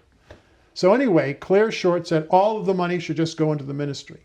And I said, well, we work with the ministry. We have to get their approval in everything we do, but I am not transferring all this money. The finance minister of Nigeria said, "Mr. Natsios, we like it the way you run it now. We don't want it changed." And I found out later, he said, if you put the money in the ministry, there are corrupt forces in Nigeria that can put pressure on me. Because he was a technocrat. He had a PhD in economics and all. He was a very able guy. And he said, they don't realize, the Westerners don't understand what happens politically in these countries and in our government. Obasanjo told me, he said very unkind things about the parliament. He said, they're not interested in policy, Andrew. They're trying to feed on, and nothing to do with foreign aid. He said they all have businesses, they have corrupt interests. He went into great detail. I've never heard a head of state be so blunt. I've talked to friends of mine in Africa, and they say similar things about their parliaments in their countries. It is a very clientelist system, and I think if you turn money over without a lot of controls, bad stuff happens. And the system becomes paralyzed because the mechanisms aren't there to implement the program at the village level in many cases. Now, Kenya's made a lot of progress. There are now village healthcare workers in Nigeria, as I understand it. So some countries have made progress, but other countries haven't. Like D-Rock doesn't have a functioning system, and it's a big country. So anyway, these are complicated issues, and they require people who understand how you do implementation. There's too much written just on broader policy issues without the practical reality of how you get the stuff done. So where does that impetus come from as these plans are being made to leave U.S. aid out, right? So if, some folks Well, they didn't leave USAID out.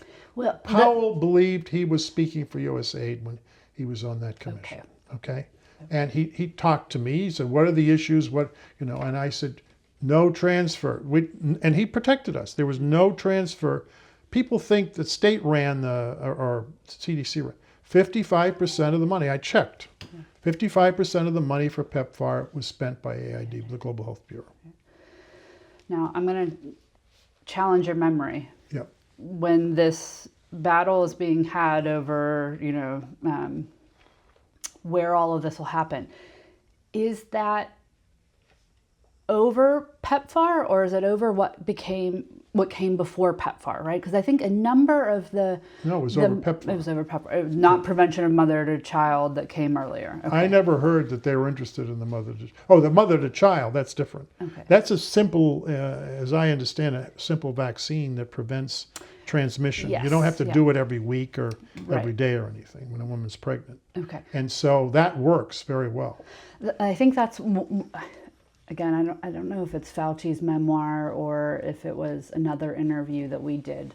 But they pinpoint this battle. They have you at the table in front of the president, kind of being highly defensive of USAID's turf around the prevention of mother to child Okay. initiative. Okay.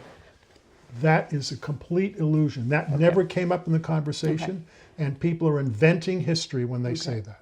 Okay. That's complete nonsense. The only thing that came up in that meeting is whether we and CDC were in the conversation when the thing was designed. Tony Fauci didn't work for CDC, he worked for NIH. And frankly, he's not a development person. Right. And I have great respect. He's a little bit arrogant, not a little bit, very arrogant. He got into a lot of trouble because he claimed that that this thing was, the COVID got out of the wet markets in China. That's baloney. We now know that, and there are people on the left who are now saying this. And Tony, if you look at the email redaction that was done, they line out huge amounts of these emails. And then a judge finally said, I don't want any redaction. I want to see all the emails at the beginning of COVID. It's very embarrassing for these. I know Francis Collins, he's from Massachusetts. He was the head of the Worcester Medical Center when I was in government. He's a very able guy. Tony's a very able guy. They became quite arrogant. And that is why there's been a deterioration of confidence in the federal government. When you start reading, I read the emails and I was shocked by it. They know very well this was a lab leak. And so they're also naive. They didn't understand the PLA was involved in all this. The question is, why the PLA and the Chinese military, PLA is the People's Liberation Army, what are they doing involved in this? We now know. So my point is, that never came up in this conversation. I know what it was. It was all about not being informed and not being in the planning of this. And the president, I think Andy Card said something to him, but I never asked him that. The president was furious, and he stormed out of the room. All right. Now, was there a fight over turf? Yes, but it was not in that meeting. Okay. All right. Okay. Also, so during this time, as the planning's happening, there's a number of kind of trips to Africa to focus international attention on pandemic. One of which was a State Department that you were involved in. Do you remember that trip? Say it again. It would have been, very early into your tenure. So Yeah. 2001, early 2002, you, Secretary Powell, other senior people from the State Department go to Africa. It wasn't 2002. It was the summer of 2001. Okay.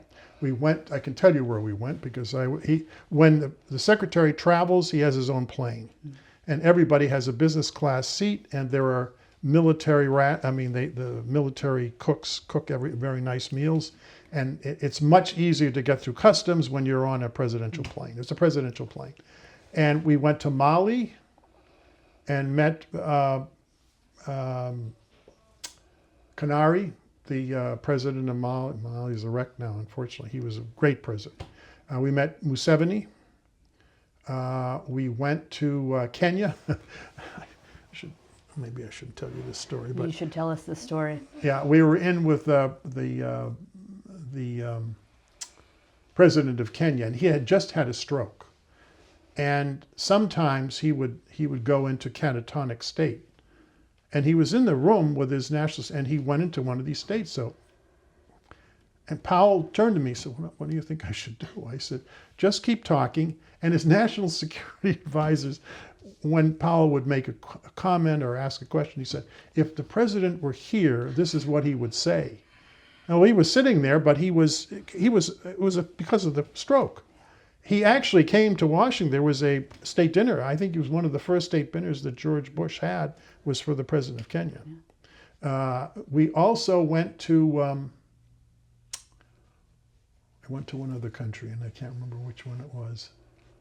But it was a wonderful trip, and we talked about how the virus was spreading. It wasn't just about that. It was other issues too. The infection rate in Mali was low because it was the majority of the population are Muslim, and women were not allowed out of the compound and all that. So the very restrictive, maybe I shouldn't say this, but it happens to be true. The very restrictive rules for women in Islamic societies protected them from the epidemic in some respects. And the fact that men could marry 4 times, that was enough. And so the infection rate, as I recall, in Mali was low. In Uganda, it was much higher. It was spreading like wildfire. And Museveni, to his credit, when there was no money, he went around the countryside explaining to people how the disease was spreading. And he said, you need to stop running around. I was in Ethiopia.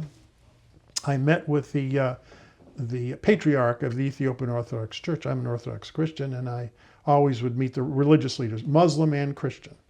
And then I met the imam, the Sufist imam, who's the head of the Muslims. And the patriarch said, Mr. Natsios, when the disease started spreading, I went to every village and I gave a talk. And he was revered by the Muslims too.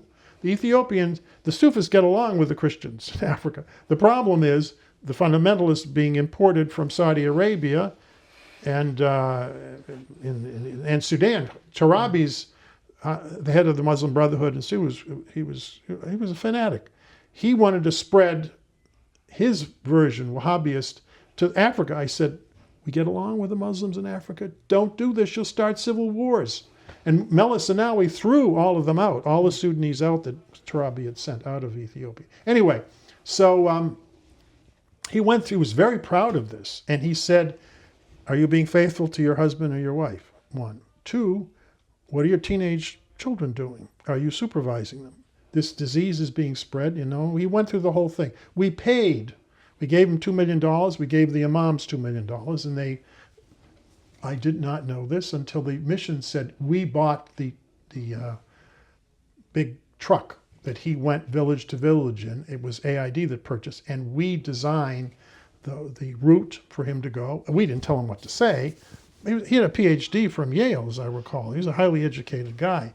But he was very proud of it, and he saw that as his initiative, which is fine. That's what we want. But the reality is AID orchestrated. And it did not cost a lot of money. Were you paying attention to, in the run-up to PEPFAR? It's announced in the State of the Union in January 2003. There were a number of kind of congressional efforts before that put forth by Henry Hyde, Bill Frist, John Kerry, a number of others.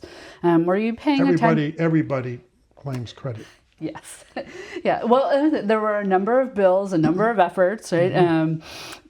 And were you keeping an eye on those as they were going through? And I would say it was at one of those, I think, that you spoke at House International Relations Committee hearing, right? And there was controversy over some things I said. Tell us about that. Let me repeat this, okay?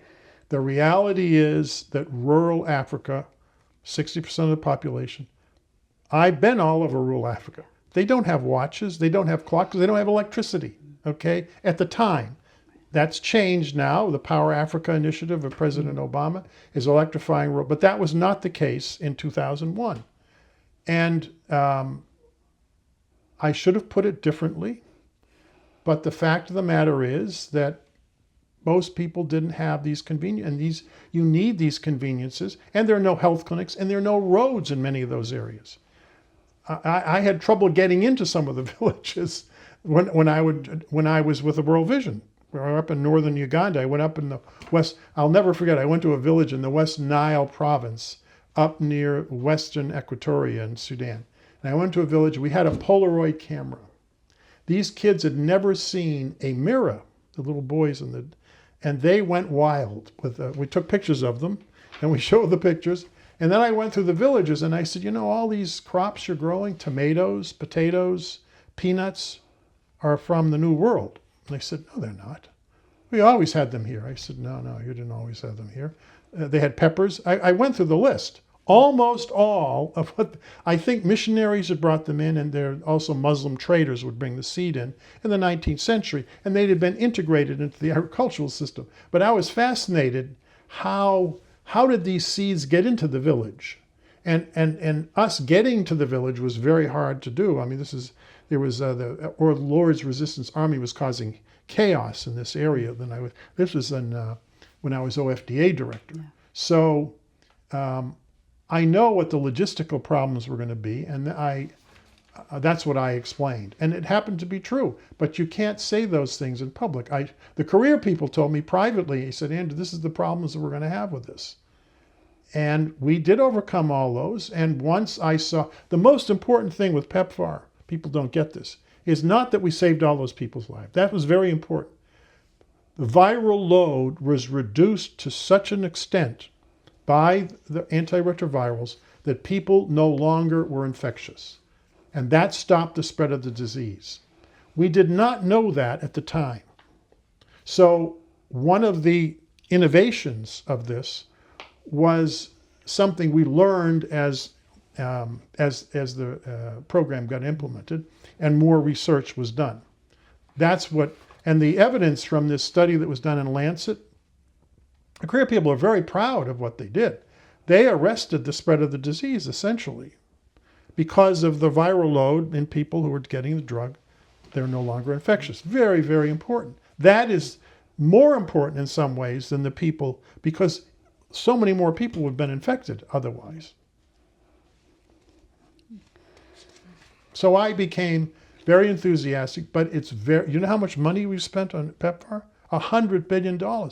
We spent more money on PEPFAR to keep those 26 million people alive than for all other health programs in the world.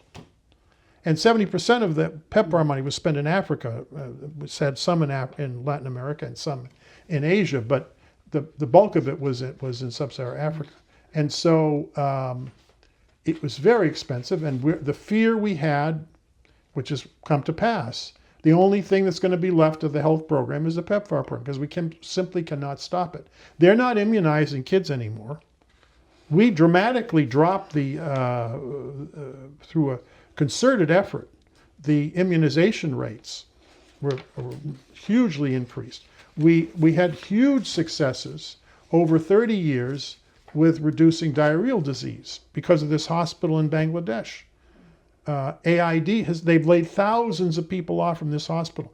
It's embarrassing to work for AID in Bangladesh, because people stop you in the street and say, you saved my life. Because I have Bangladeshi students, and they say all of us have been treated at that hospital. It's very famous. It's a national institution. Who funded it all the last 30, 40 years?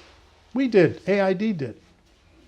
And it's making people very angry, because the Bangladesh government doesn't have the money to continue the program working. Peter McPherson, who's the administrator of AID under Reagan, who I mentioned earlier, decided to privatize the production of these little packets of oral rehydration salts that you dissolve in clean water, and when a child or an adult has diarrheal disease, and you give the child, and it'll save the child's life. Their electrolytes get screwed up, and they die of shock when they have diarrheal disease. 5 million children were dying a year of that. Once we put this system in place worldwide, with this giant manufacturing plant, there was a profit-making company. So it doesn't require subsidies anymore. But the hospital did. That's where all the research for the whole world being done in diarrhea was done at that hospital. They're very proud of it. That was one of Peter McPherson's most important accomplishments. He told me that. That's 5 million people a year. 5 million people a year, and mostly children. Well, can we shift to talk then about when PEPFAR gets off the ground, right? So a new office is created within state, the Office of the Global AIDS Coordinator, and it is intended to have USAID, CDC, Department of Defense, to have everyone working together on the global HIV crisis. Please tell us how that worked. You need to read Harold Seidman's book on the federal bureaucracy. There's a very famous quote on coordination at the federal level. Before we leave, I'll show it to you. And he said it's the philosopher's stone of the medieval period, which everybody was looking for, which could transform anything into gold.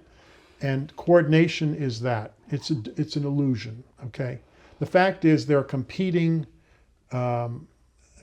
missions, operating systems, business systems, promotion systems. Randy Tobias tried. He told me, I am appointing all of your mission directors from now on. I said, what? I said, you're not appointing any of our mission directors. I'm appointing them, and I certainly don't intend to have you decide. We will be cooperative. We had our first worldwide mission. Normally the mission directors met regionally. So one for Africa, one for Latin America, one for Asia. And, but I said, I want one where everybody's in the room. Condi Rice was the guest speaker, and Randy Tobias came. And I said, we had a fight over this, okay?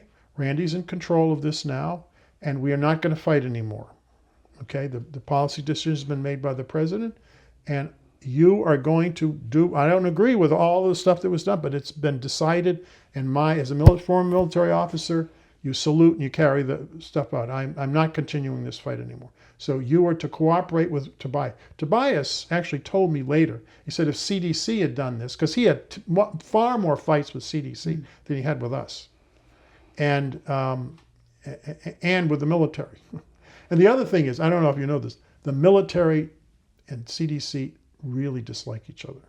When the Ebola outbreak took place, President Obama delayed for 6 months making a decision. I know why he did, because AID wanted to send the DART team, Disaster Assistance Response Team, which for dealing with Ebola. The Defense Department was going to provide the logistics, and CDC was going to. And CDC insisted on running it all. And we said, we have 40 vehicles in Dubai that are armored in the middle of a civil war. We know we can get work done. We have procurement authorities, which most people don't know. The disaster office does not have to compete grants or contracts. You can just go out and do it in a day. And only 2 federal agencies, and CDC is not one of them, have that authority. We don't have to comply with all the regulatory requirements at all. We don't have to keep all these records. And the consequence is we can move very rapidly, which is what we were able to do with Ebola. And CDC insisted on running it, and the military said, we're happy to be subordinated to the DART team because we work with them all over the world. We will never, they told the White House, we will never be on a team led by CDC. I don't know why, I have no idea, but there was a cultural clash between CDC and the military. President Obama finally decided AID is in charge. This is not, I had nothing to do with it. I was teaching at Georgetown at the time. But the career people told me this was going on. That brings up another question for me. So, when a lot of the time when PEPFAR is talked about as a different kind of aid. It's direct service delivery. Because and packed into that is the data and the accountability and so did that shape how aid was involved? Because they often. Of course it did. We had to, in order to set up the data collection system they required, the entire mission had to work on it. Even people who were not health people. And I said, well, what about all the other programs? other health programs, we had economic growth programs, we had education programs, we had famines in some countries, or food emergency, we had agriculture. 6 months, they didn't do anything with those other programs. All they worked on was setting up the data collection system that they insisted on. Because they were going to get the data they needed. And I understand the problem is you subordinate the substance of the program to process and data collection, which I think is a mistake. But look, I said we're not arguing this anymore. We're just carry it out. And Randy Tobias told me that he later became the head of aid, as you know. Didn't last too long, but it's another subject. Okay, so tell us then how you get this off the ground, right? So there is... We have health contractors and big NGOs. Everybody criticizes the contractors and the big NGOs. And the fact of the matter is they have capacity. World Vision was 102 countries. They had 30,000 employees. A large number of them were health professionals. So when you offer money to a Catholic Relief Services or CARE or World Vision or Save the Children or the International Rescue Committee, I actually think we made a mistake in aid. I made the mistake of not putting this program in OFDA instead of, because they had all these authorities. We did not use those authorities. We could have, because it says the PEPFAR is an emergency program. That's one thing I learned. It was too late. I said we should put it in OFDA, have a special unit set up that only does this, but under the special authorities, under I think it's the 302 section of the Foreign Assistance Act, gives OFDA these special authorities.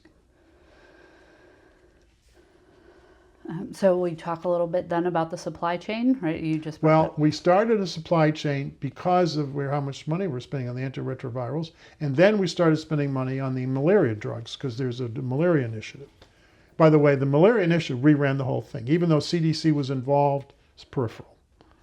The malaria program, 95% of the money was spent by AID, and we controlled the whole thing. I told them I would use the same system, which the career people did not like, of centralizing control in Washington, because our system is highly decentralized to allow local people to make decisions. Increasingly, because of the counter bureaucracy, power was being sent to Washington, which I strenuously opposed and stonewalled every step of the way for every program. I'm a decentralist at heart, a federalist, and having been in state government and a local official in my hometown in Massachusetts, I believe government is best run at the local level, and I think development programs are best run at the local level, where all the decisions should be made, not in Washington. But that's not what was happening. So it was like me with a tidal wave saying stop, and I got inundated by the tidal wave. So what was the question? Supply chain. Oh, supply chain. So we set up, Drew Luton was a lawyer in the general counsel's office. He chaired a committee of procurement officers and health professionals to set the system up. It did not cover the vast number of... I asked recently when AID was being destroyed, how many health clinics? And someone said it's 10,000 health clinics. It's far beyond that, that were supplied by this. Because they get so low prices, everybody started buying into the contract. The health ministries did in 90 countries. CDC did. They won't admit it, but they did. And so did the World Health Organization, and most importantly, the Global Fund. Global Fund. They bought all their drugs through AID. I don't think anyone knows that. I did not know it, okay? And the system worked. Now, there were problems with it. Chemonics ran it early on, and they kept repeating, but those problems had been fixed 10 years ago. And yet you keep seeing this stuff over and over. It's the way Washington works. Did they have problems initially? Yes, they did. When I was running, Chemonics didn't win the contract. It was John Snow and Management Sciences for Health and a bunch of the other health. PMI, exactly. So did it work well? Yes, it did. Why disrupt? My rule is called the goose that laid the golden egg. It's the principle of if something is working, do not interfere with it. Did you have any insights from this kind of procurement level of of the kind of generic drugs. Well, there was a big fight over that. Yes, yeah. That issue, though, was that now there's a conflict of interest, is that Randy Tobias came from, I think Pfizer, was he the president? Eli Lilly. Eli Lilly, yes, in Indiana. He saved the company, made a fortune for the company by some of the management reforms.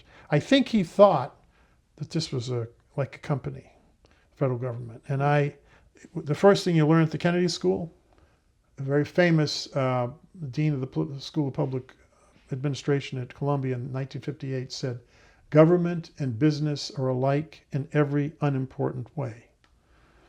And I used to repeat that every single day to everyone. And I'm a conservative. I wish it were otherwise. It's not otherwise. Read James Q. Wilson's book, Bureau. And James Q. Wilson was founder of the neoconservative movement in domestic policy. He was one of the great political scientists of the last 50 years. And he says it in the book. He said, trying to apply business methods to the federal government. Businessmen don't deal with Congress. They don't deal with the news media on a daily basis. It doesn't work. So, but anyway,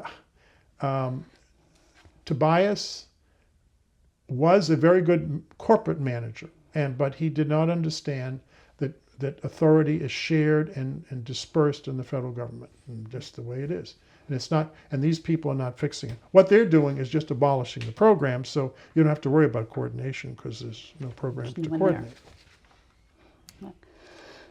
Well, will you tell us a little bit then, I should say before we stop with procurement, right? It's not just ARVs that are being bought. Oh, no. Right, there's also condoms. Malaria. Yeah.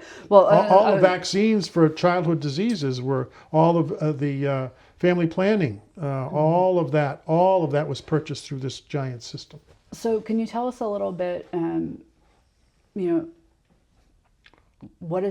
you said 55% of the PEPFAR money is coming to USAID. What's it doing? Other than buying things, what's it doing? Tell us about the sub-granting process and where ABC fits in. And well, there is we installed, when I was aid administrator, it's called the GLASS system. The GLASS system is the procurement system of AID through the OAA office, Office of Acquisition and Assistance. Assistance are grants, mostly NGOs. Contracts are for profit contractors and private businesses. When we did all the reconstruction work in Iraq through Bechtel, we used that part of the OAA office. They do an annual report to Congress. The notion that 50% of the aid budget goes to big contractors is complete nonsense. If you lie to Congress in a report, you're toast. So AID, all federally, are very careful about accurate data. 28% of the entire aid budget is spent on contracts. 28%, not 50%. And that's to all contracts, even to small contractors. Okay? So I looked at the OAA report just before aid was abolished. Do you know how many procurement actions were taken in 2024? Last year of the 23,000. If we had not automated the system, the GLASS system is what we created. It took 5 or 6 years to implement. So it was Bush, we started it, and then Obama, Rashok completed it. It was a very complex system, but allowed us to expand dramatically the number of partners we could manage. The problem is when you have 23,000 groups you're dealing with, it's called a localization initiative.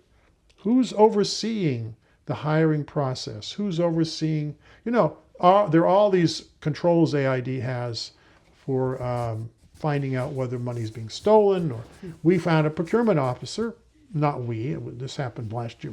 I mean, I've been gone for 20 years, just remember that. I've been gone since January of 2006. That's when I went to teach at Georgetown. But they caught a procurement officer who was making deals with a contractor who was not really a development contractor, and he was taking bribes, and he went to jail. He was just convicted. And they used that, and they said, well, the whole system's corrupt. I said, that's baloney. The fact of the matter is the aid officers discovered this was going on because of the control systems in place, and they called in the IG, they arrested the guy, put him on trial, he went to jail, and some of the people from the contractor went to jail too. We found people stealing food. 1/4% of each bag of food they were siphoning on in Mozambique. And these are Americans running this program. I won't tell you which group was the intermediary. And it took us 2 years to discuss. I said, something's wrong here. It's a very small percentage. But it was millions of dollars when you're dealing with hundreds of thousands of tons of food.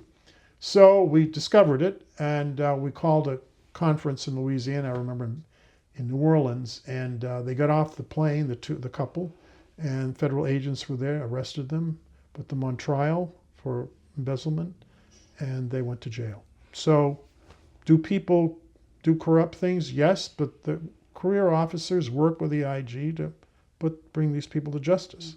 So the system does work to protect the integrity of the procurement process. I think I was told at first that they destroyed the whole glass system. Then I was told they simply shut it down and moved it to state. They tried to, and that paralyzed the system. I was told now they're getting it up to speed again, because you can't function without it. Everybody says, well, we don't want to do any more procurements. I said, well, you don't do any procurement, you can't do any work then. Even if you give all the money, $2 billion to the Ministry of Health in Kenya, which is what the president announced. I'm just telling you, they have made a lot of progress in Kenya. I'm telling you, there's a lot of issues with corruption in the Kenyan government. If you look at Transparency International, I know the system very well. So how did USAID make decisions then about the partners with which they were working? I cover that in my book. Okay. I could even give you, if you want, the chapter on it. No one's written about this before. When I sent it to a senior Foreign Service officer, who's a friend of mine, and she looked at it and she said, do we make decisions like this? And she called up the director of the OAA office. He said, Andrew has constructed this chart with 14 different mechanisms for spending money and all the characteristics that are important. If you're running a program you want it to be highly visible with the aid logo, you use one mechanism. If you want to do things that are grassroots, it's an entirely different mechanism. If you want to do things very rapidly, it's another mechanism. If you want to do things locally to build institutions, it's an entirely different mechanism. So we don't just run around writing checks out. You have to determine, is this a political program that satisfies the State Department? State Department likes rapid programs that are highly visible. You can see them and touch them. Institution building you can't see. And everything has to be quantified for OMB and the IG. Those are three Those are not the most important development programs, but that's what our political bosses in Washington, Congress wants that, OMB wants it, the White House wants it, State Department wants it. However, it clashes with classic development theory, but we do it. So the procurement system is designed to meet the needs of the entire federal government, not just development theory, unfortunately. Does that explain? Yeah, yeah, thank you. Will you talk a little bit about what you are subgranting for, right? My deputy, Fred Scheck, who was a career Foreign Service officer, then went to the Inter-American Development. He has an MBA from the Harvard Business School, interestingly. Fred said, you have to ask before you spend $1, what are you buying? I said, well, do you have to use that word buying? He said, well, you were buying development. That's what you're doing. Are you buying service delivery? That's what PEPFAR is. It's a service delivery program. It's not institution building. Now, the career people at AID said, Andrew, we are building. I said, no, you're not. Congress rejected amendments that allowed us to spend some of that money on training.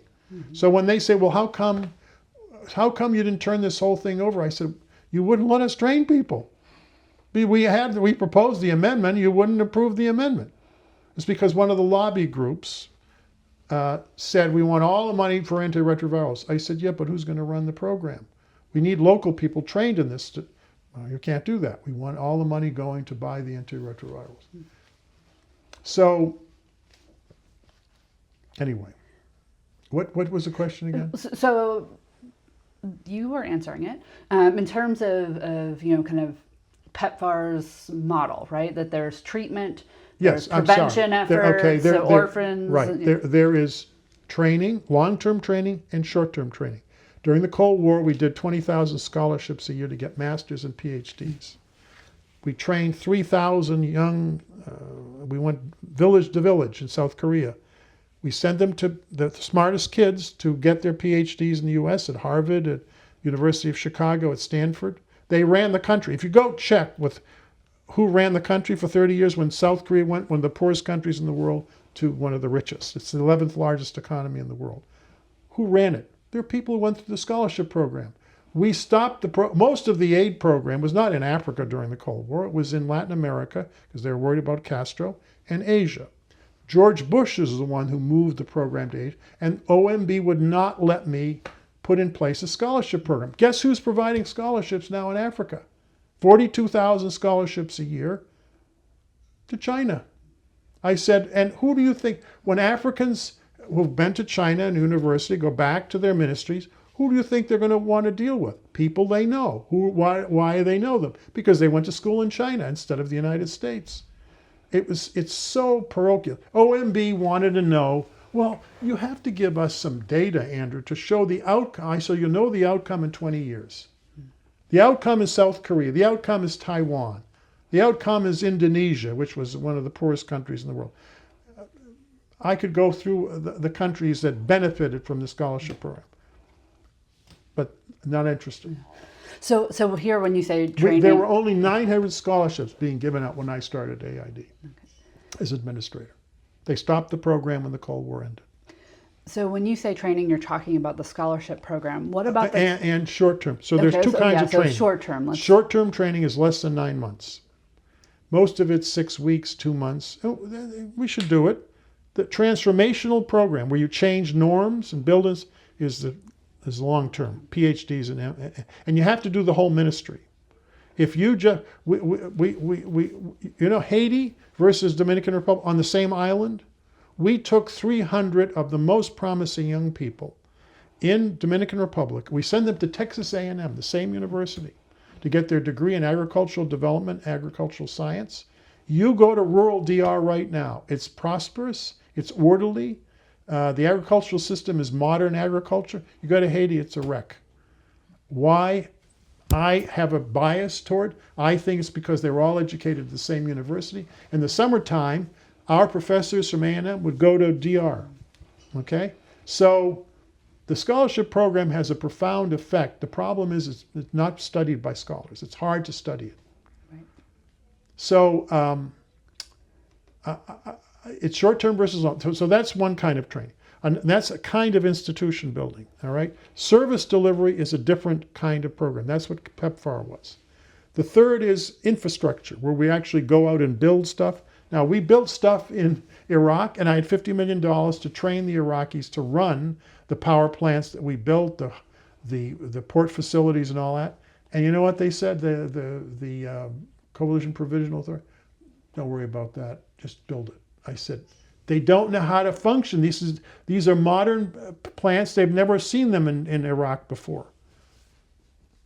They took the money out. We couldn't train anyone. So the infrastructure started to deteriorate just after we finished the projects. Operations and maintenance is a huge issue in the United States, let alone in developing countries. Why? What politician gets reelected because they do operations and maintenance? People didn't even know what that is. So we don't spend money on it, and so our public infrastructure deteriorates. We would never run the private sector that way. There's always a budget for operations and maintenance in all private sector companies, but not in the public sector. So another kind of program that we run are public-private partnerships. I started a thing called the Global Development Alliance in 2000. It's the most important thing I did. We did not give any money to the private sector corporations, and they didn't give us any money. We co-invested in the same project that we would run. For example, we ran, and Kagame likes to take credit for this in Rwanda. He gets annoyed when I say this is an AID project. He can be kind of arrogant sometimes. He's very smart. It's a brutal dictatorship, but he runs an orderly, you got to get arrested and tortured, but it is the best publicly run bureaucracy in Africa is in Rwanda, but there's a cost to it. So what is the project? Coffee. The Rwandan coffee was the worst coffee in Africa. It was $3 per kilo. This is 2001. This is a long time ago, and no one would order it. No one would buy Rwandan coffee. So we got the Coffee Institute here at Texas A&M. I would like to say it's the best in the world. And this, I had nothing to do with A&M when this started. This is long before I came here. And we got Catholic Relief Service, a Catholic country principally. This was after the genocide. So the genocide was 1994. Second genocide. There were other genocides, but we have the Coffee Institute, Catholic Relief Services, the Ministry of Agriculture, and Starbucks Coffee and Green Mountain Coffee. They put their own money into the project. If you look at a bag of Starbucks coffee, it'll have the aid logo on it, which, by the way, it's illegal now. But Starbucks still puts the aid logo on the bag because they think it's good marketing. So we increased the family income of 50,000 coffee farmers by 450%. Now, the base was small, I admit, but their incomes went up to $900 or $1,000 a year just for the coffee. Their income was very low. All the middlemen were taking all the profits. We made sure there were coffee cooperatives so that the farmers themselves would get the profits. Kagame loves to talk about the project. It's a huge success story. How much money, the whole idea was 50% private money from the corporations, 50% money from AID. It turns out in reality it's 25% AID money, 75% private money. And guess how much money we've raised over 25 years? Still, the program was still in place until last year. $60 billion was put in by private corporations. And we manage the projects to make sure they're run properly.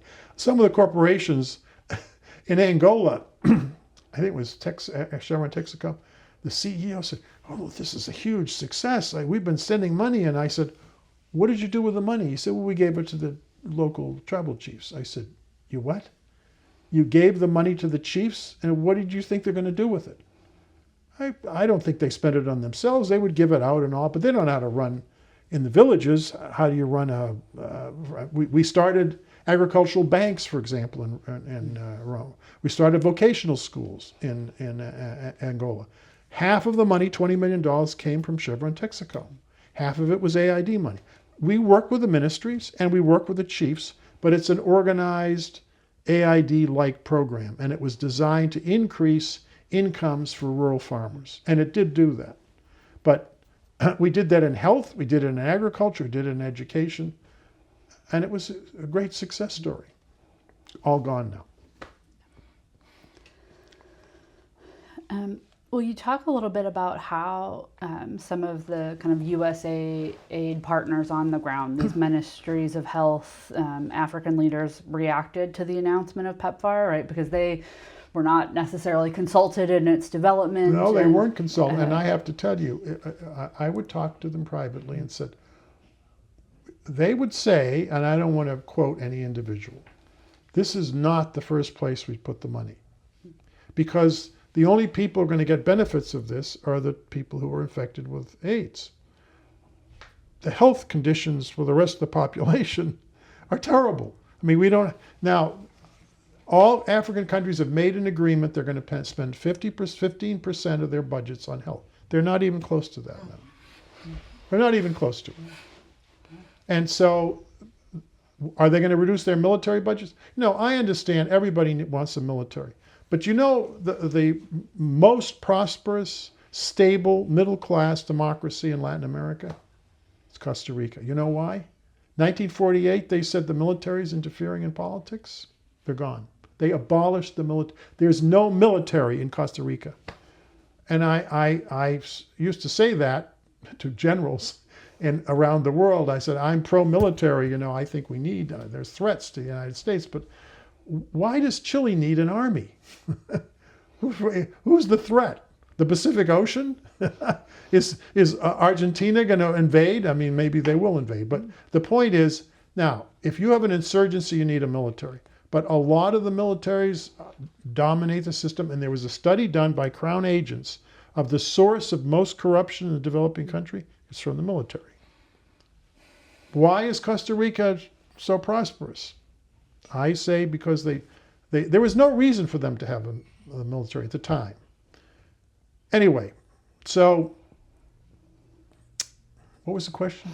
I'm sorry I keep asking you that, but I lose my train of thought sometimes. You're doing great. About the kind of African reception of PEPFAR. Privately, some of them would say it, but they would never want to be quoted because if they don't get the people are going to die. I mean, no one's going to say, well, we're not going to accept the money or accept the program. They're going to accept. And I strenuously object to a standardized approach. Different countries are at different levels. Tanzania's had a rural health worker system for 30 years. Julius Nyerere was a disaster economically, but they've never had a civil war. They think of themselves first as Tanzanians, and you'd have to pull it out of them to get them to explain their tribe. They're Tanzanians first. They speak Swahili as the national language.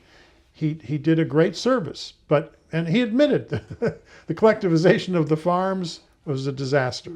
So, but he developed a system of healthcare workers that actually today is working pretty well, as I understand it. You know more about it than I do. I can't say that's true for Zimbabwe. Is it? I don't think so.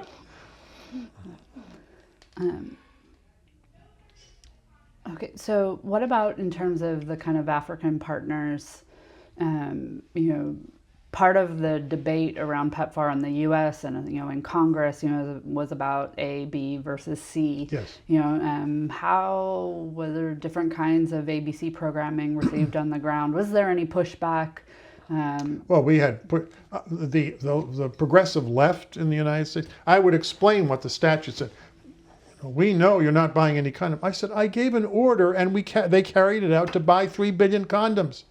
I tripled it as a Republican, okay? It was easier for me to do it than the Democrats to do it, okay? And the Catholic Church, privately, they went along with this. The bishops went on they didn't tell the Vatican, as I told you the story, because the reality is you have to stop the spread of the disease, and that's one way of doing it. So there are people who are rigid ideologues when it comes to these kinds of issues. Back in donor governments in the United States and in Europe, and on the left and the right. They both used to drive me crazy, frankly. Did you see any of this at, and I'm sure there were people below you involved in this, but in terms of, I think the legislation that was passed in 2003, required a certain percentage to be A and B. It's still a statute. Yeah. It's 58% for antiretrovirals, 18% for care, and 8% for prevention. So how did USAID see that, or how did that impact, kind of we just making did what they told grants? us to do. Okay. I mean, when Congress tells you to do something, you do it. Because if you don't, they do bad things to you. I can tell you stories. There's no point to it now. Okay. Congress runs AID. I asked who our constituency was when we put this together. They said, Congress. I said, what do you mean Congress? The people of the developing world are our customers, our client. No, it's Congress. Congress tells us what to do. I said, that is not helpful. Because most of these people have never been out. There are a lot of them don't even have passports. And they're going to tell us what to do in the developing world? We should let the missions run the damn programs. And each country is going to look different. I asked the career staff, the Green Revolution is one of our greatest success stories. Was it standardized? He said, absolutely not. Depends on the country. If the Ministry of Agriculture is run by a bunch of thieves, you do not put all the money in the ministry. If the ministry's run by technocrats who are agricultural scientists and economists who are honest, you put money through them if they're good administrators. It depends on the country. the stage and the level of development counts a huge amount. Botswana is a well-run government, so you can easily deal with the ministries. Unfortunately, it's only 2 million people.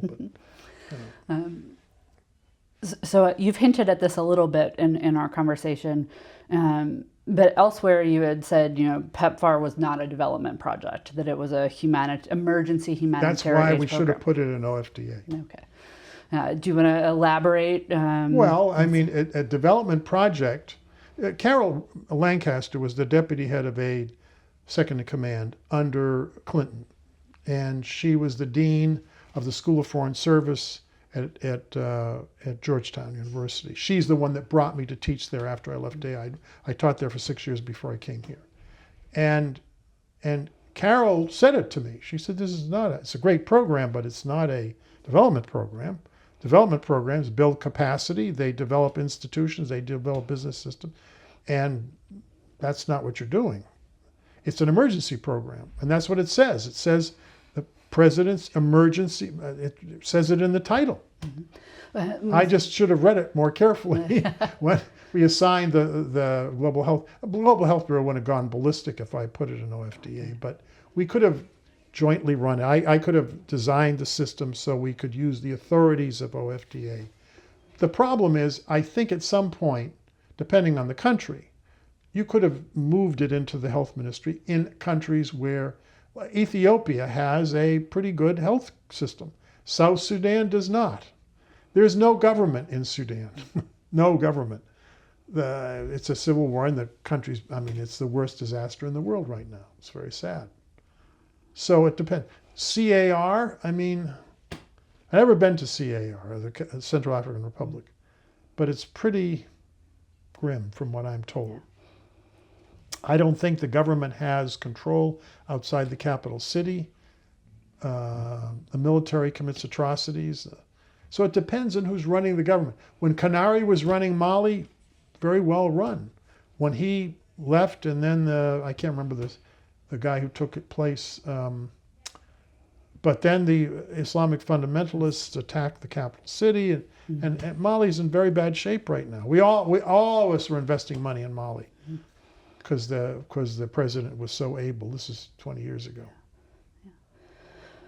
Will you talk a little bit about this, kind of direct service versus the multilaterals? Because prior to launching PEPFAR, the Bush administration had committed the U.S. to participating in the Global Fund and made the first and the largest contribution to the Global Fund. How did you see those working together? Well, they contacted us. Okay. PEPFAR, the Global Fund. I shouldn't probably tell you the story, but they said, "We want you to be the fiduciary agents for the Global Fund." I said, "What do you mean the fiduciary? We want you to keep all the records, do all the accountability." I said, "For you? I got my own problems dealing with PEPFAR. You want us to be the account?" Yes, I said, "Absolutely not. I don't have control over the management of the program, right? And you want us to, so every time there's a scandal, they're going to point to us." I said, "No, we're not doing that. If I don't have some control, we are not going to make AID responsible for it." And they've had a lot of scandals. I think 4 members of the Ministry of Health were indicted for embezzlement in Uganda because of from Global Fund money. Not our money, but the Global Fund money. What about at the same time as all of this, there was also the launch of the Millennium Challenge account? We designed an AID, and Gary Edson once again was and there was big arguments. The president said, I want one agency running all the aid program. I don't want, I wanted an AID. And the president actually staffed stuff out, unlike the current government where the president makes the decisions even if he doesn't know what he's talking about, which I won't make any comments beyond that. He had Gary Edson designed the thing with us, but we did most of the research and a lot of the design of it. And I expect, Condi Rice told me, "You're going to run it," and that's not what happened. And so I wasn't even on the board. Gary resented me because it embarrassed him on the PEPFAR program, and he took revenge by making sure I was not on the board of the Millennium Challenge Corporation. Senator Lugar said, well, he's the expert in the federal government. He's the head of AID. And AID may have something to do with the management of this stuff in the field. And he insisted, he said, the bill's not going through my committee unless you put the administrative aide on the board. And now, it's very interesting. It was supposed to avoid earmarks. The first thing the Obama people did when they took over is they had goals. They wanted, the Africans and Latin Americans and the Asians were all putting money into infrastructure because aid stopped doing that. Why? The environmental groups didn't like it. I said, but if you ask heads of state what they want money for, they need roads. No roads, no development. Okay, and it's not just in agriculture. It's in education, it's in health. You can't get to access to areas without a road system. I don't mean super highways, and you can do the environmental assessments and all that. But the environmental groups take a utopian view, leave everything in prehistoric. I mean, I'm sorry, but the environmental groups annoy me a lot. They stopped all of the money I put in for agriculture, they took out. They might use pesticides. I said, well, you have to use pesticides. If you have a locust plague, you got to do something about it. Anyway, so what was the question again? I'm tired now, so yeah, I'm losing my train we of are thought. wrapping up. That's Okay. So maybe kind of reflecting on this this. MCC. Yeah. The MCC model ignores the strategic interests of the United States. It's based on a performance-based metric, okay? And it's very quantitative. There are 14 indicators in the original legislation, up to 17 now, okay? I think it is a nice system, but Steve Radlett at Georgetown, who was the chief economist for aid, studied it and said there's no evidence that everybody keeps saying that countries are reforming themselves so they become eligible. There's no evidence that actually that's taking place. It's an illusion, okay, from the data and from field research that he did. But it's still attractive. I had the Albanian Speaker of the House in my office lobbying, because I was on the board, to vote for Albania to get. One of my grandfathers was born in the Greek part of southern Albania. They speak Greek, they're Greek Orthodox. Without getting into it, in the very southern part, there are 28 Greek villages that got stuck in Albania. And he came in and lobbied, and I said, I'm going to vote against Albania. He said, you can't, you know your grandfather. I said, someone, somewhere in the government is stopping an anti-corruption bill from going through the parliament. I don't know who it is, but I'm not going to vote for this. It was him, and I knew that, but I didn't want to embarrass him. He went back and rammed the thing through, and then he proceeded to gut it once they started implementing it. But he did get it through the parliament. So does it work? Yes, but if they don't want to fix something, they're not going to fix it just because of incentives from us. There has to be a desire to change the dynamic of a society within the elites, or nothing's going to work. Ultimately, you can't force it from the outside, I don't think. Anyway, so I like the model in one sense. The problem is it's 5 years. If you're building institutions, it takes much longer than 5 years. It's 10, 20 years. That's number one.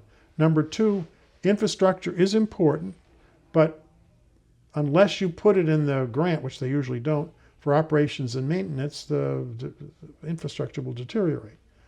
The third thing is that most importantly, economic growth is at the heart of development. If you don't do economic growth, how are you going to pay for social services? And the one sector we have no earmarks is economic growth. Everybody else has earmarks because they're popular, but not economic growth. And the economic growth programs you want, they never ask for money for that. Until, like Kagame sees the project with the coffee, then he becomes a supporter of it. So they don't tend to initiate those kind of things that will grow the economy. Now, roads can have a very desirable effect on economic growth if they're built properly and maintained and all that. So my point is, some of the policy reform stuff is not what governments apply for when they do it, when they get MCC. So do I support it? Yes, but under this government, they're very transactional. They want to make deals. They're talking about disaster relief and health. We're going to make a deal for minerals, and we'll provide funding for health. And those are the two accounts that should be based on need alone are disaster response, famines, civil wars, population displacement, and health. Those should be based on need. You can do money. You can do longer term projects like we did in South Korea and Taiwan, in transportation, economic growth, and education, with the rest of the money from a strategic point of view. If you're broadly, this transactional stuff where they're going to get sign in Ukraine rare earth metals in exchange for aid. That is absolutely ridiculous. It's predatory. Well, will you tell us about some of your kind of proudest memories from the first few years of getting USAID's PEPFAR work into place? Well, people were dying and they stopped dying. Yeah. I mean, it's very simple. Yeah. You go to I would go. The thing is, they told us we had to support orphanages. And some of the orphanages got into a lot of trouble because there were abuses against the children. And people don't realize that we were required to support them. AID does not like what are called endless mortgages. They call them endless mortgages, where you start supporting an institution and you have to support it forever. AID has been funding the American University in Cairo and the American University in Beirut, two of the finest universities in the Middle East, since 1962. That's too long. I think we need a longer time span for time horizon for it, but not 60 years. It's ridiculous. Why are we doing that? Because they have a lot of support in Congress. I tried to cut off support and said, these two universities are like Harvard in the Middle East. Why are we supporting this anymore? And the minute I tried to turn the thing off, I got two senators tearing me apart. I said, I'm not doing this again. I just leave it in place. That's interesting. And that brings me to think about why would such a funding continue for 60 years? Whereas when you think about USAID and PEPFAR in the US, there seems to be maybe ignorance of the impacts that it has made globally, thinking about PEPFAR and USAID. Why do you think that is? Well, people don't understand the disease. I mean, if you have the average person, they are aware of the disease exists. It has not reached epidemic levels in the United States. It's under control now, even though there's some poor areas of the central cities where there's issues. And the gay community is very, very protective of these programs, which I understand. I wish some of them would get more interested in child mortality and maternal mortality, which they don't seem to focus on, just focus on one thing. But I think it's because they don't understand what the disease is about, how it spread, and how many people had gotten infected. How rapidly, at one point, the studies showed that 40% of the adult population of Botswana, a functioning country, were infected. Yeah. That was catastrophic. Mm-hmm. Well, after you wrapped up at USAID, you had wrote a New York Times op-ed that you thought Bush's popularity in Africa would be a major part of his legacy. Specifically, actually, that was in the Boston Globe. Oh, okay, all right. Yeah. The New York Times would never let me publish an article like that. Well, will you talk about choosing to write that op-ed, and did you not feel like Bush was getting the credit he deserved? He didn't get it. I had left-wing groups who wouldn't give him credit for any of the stuff he did in Africa. I said, have you checked the polling data in Africa? I mean, in Europe, we're not doing very well in polling. In Africa, we are. Why do you think that is? I mean, when John Kufuor had Bush, they opened this $800 million highway that they built at the center of the country. And they named it the George Bush Highway. And John Kufuor, I met President Kufuor once and he said, how is George doing? And I said, Mr. President, who's George? He said, George Bush. Oh, I said, well, we don't normally call him George. I said, okay. And then President Bush would say hello to John for me. I said, John who? He said, John Kufuor, the president of Ghana. So he had very good relations with a lot of African leaders on a first-name basis. He called Bashir 13 times to get him to sign the peace agreement with South Sudan. 13 times. And Bashir finally did sign it, even though the secret police were telling him, don't sign, to give the South independence. So he was, and it wasn't just because of PEPFAR, it was all the other programs he did as well. And I don't think President Trump understands that. His wife understands it, and his daughter traveled all over the world to see aid projects. And they were very enthusiastic and very supportive. So to kind of wrap up, can you maybe share some reflections, like, if you were to describe PEPFAR for some of these folks who are ignorant about how many people were dying and what PEPFAR made possible, what would you highlight as the kind of program's great successes? Well, the disease was spreading. I mean, after the Rwandan genocide, for example, there were 1 million people in camps in the Congo. And women are abused in these camps, and a lot of the men were infected with the disease, and they were spreading it, and the women were getting infected with it. And people didn't even know what was going on. We started doing tests, and we found out it was epidemic levels. So,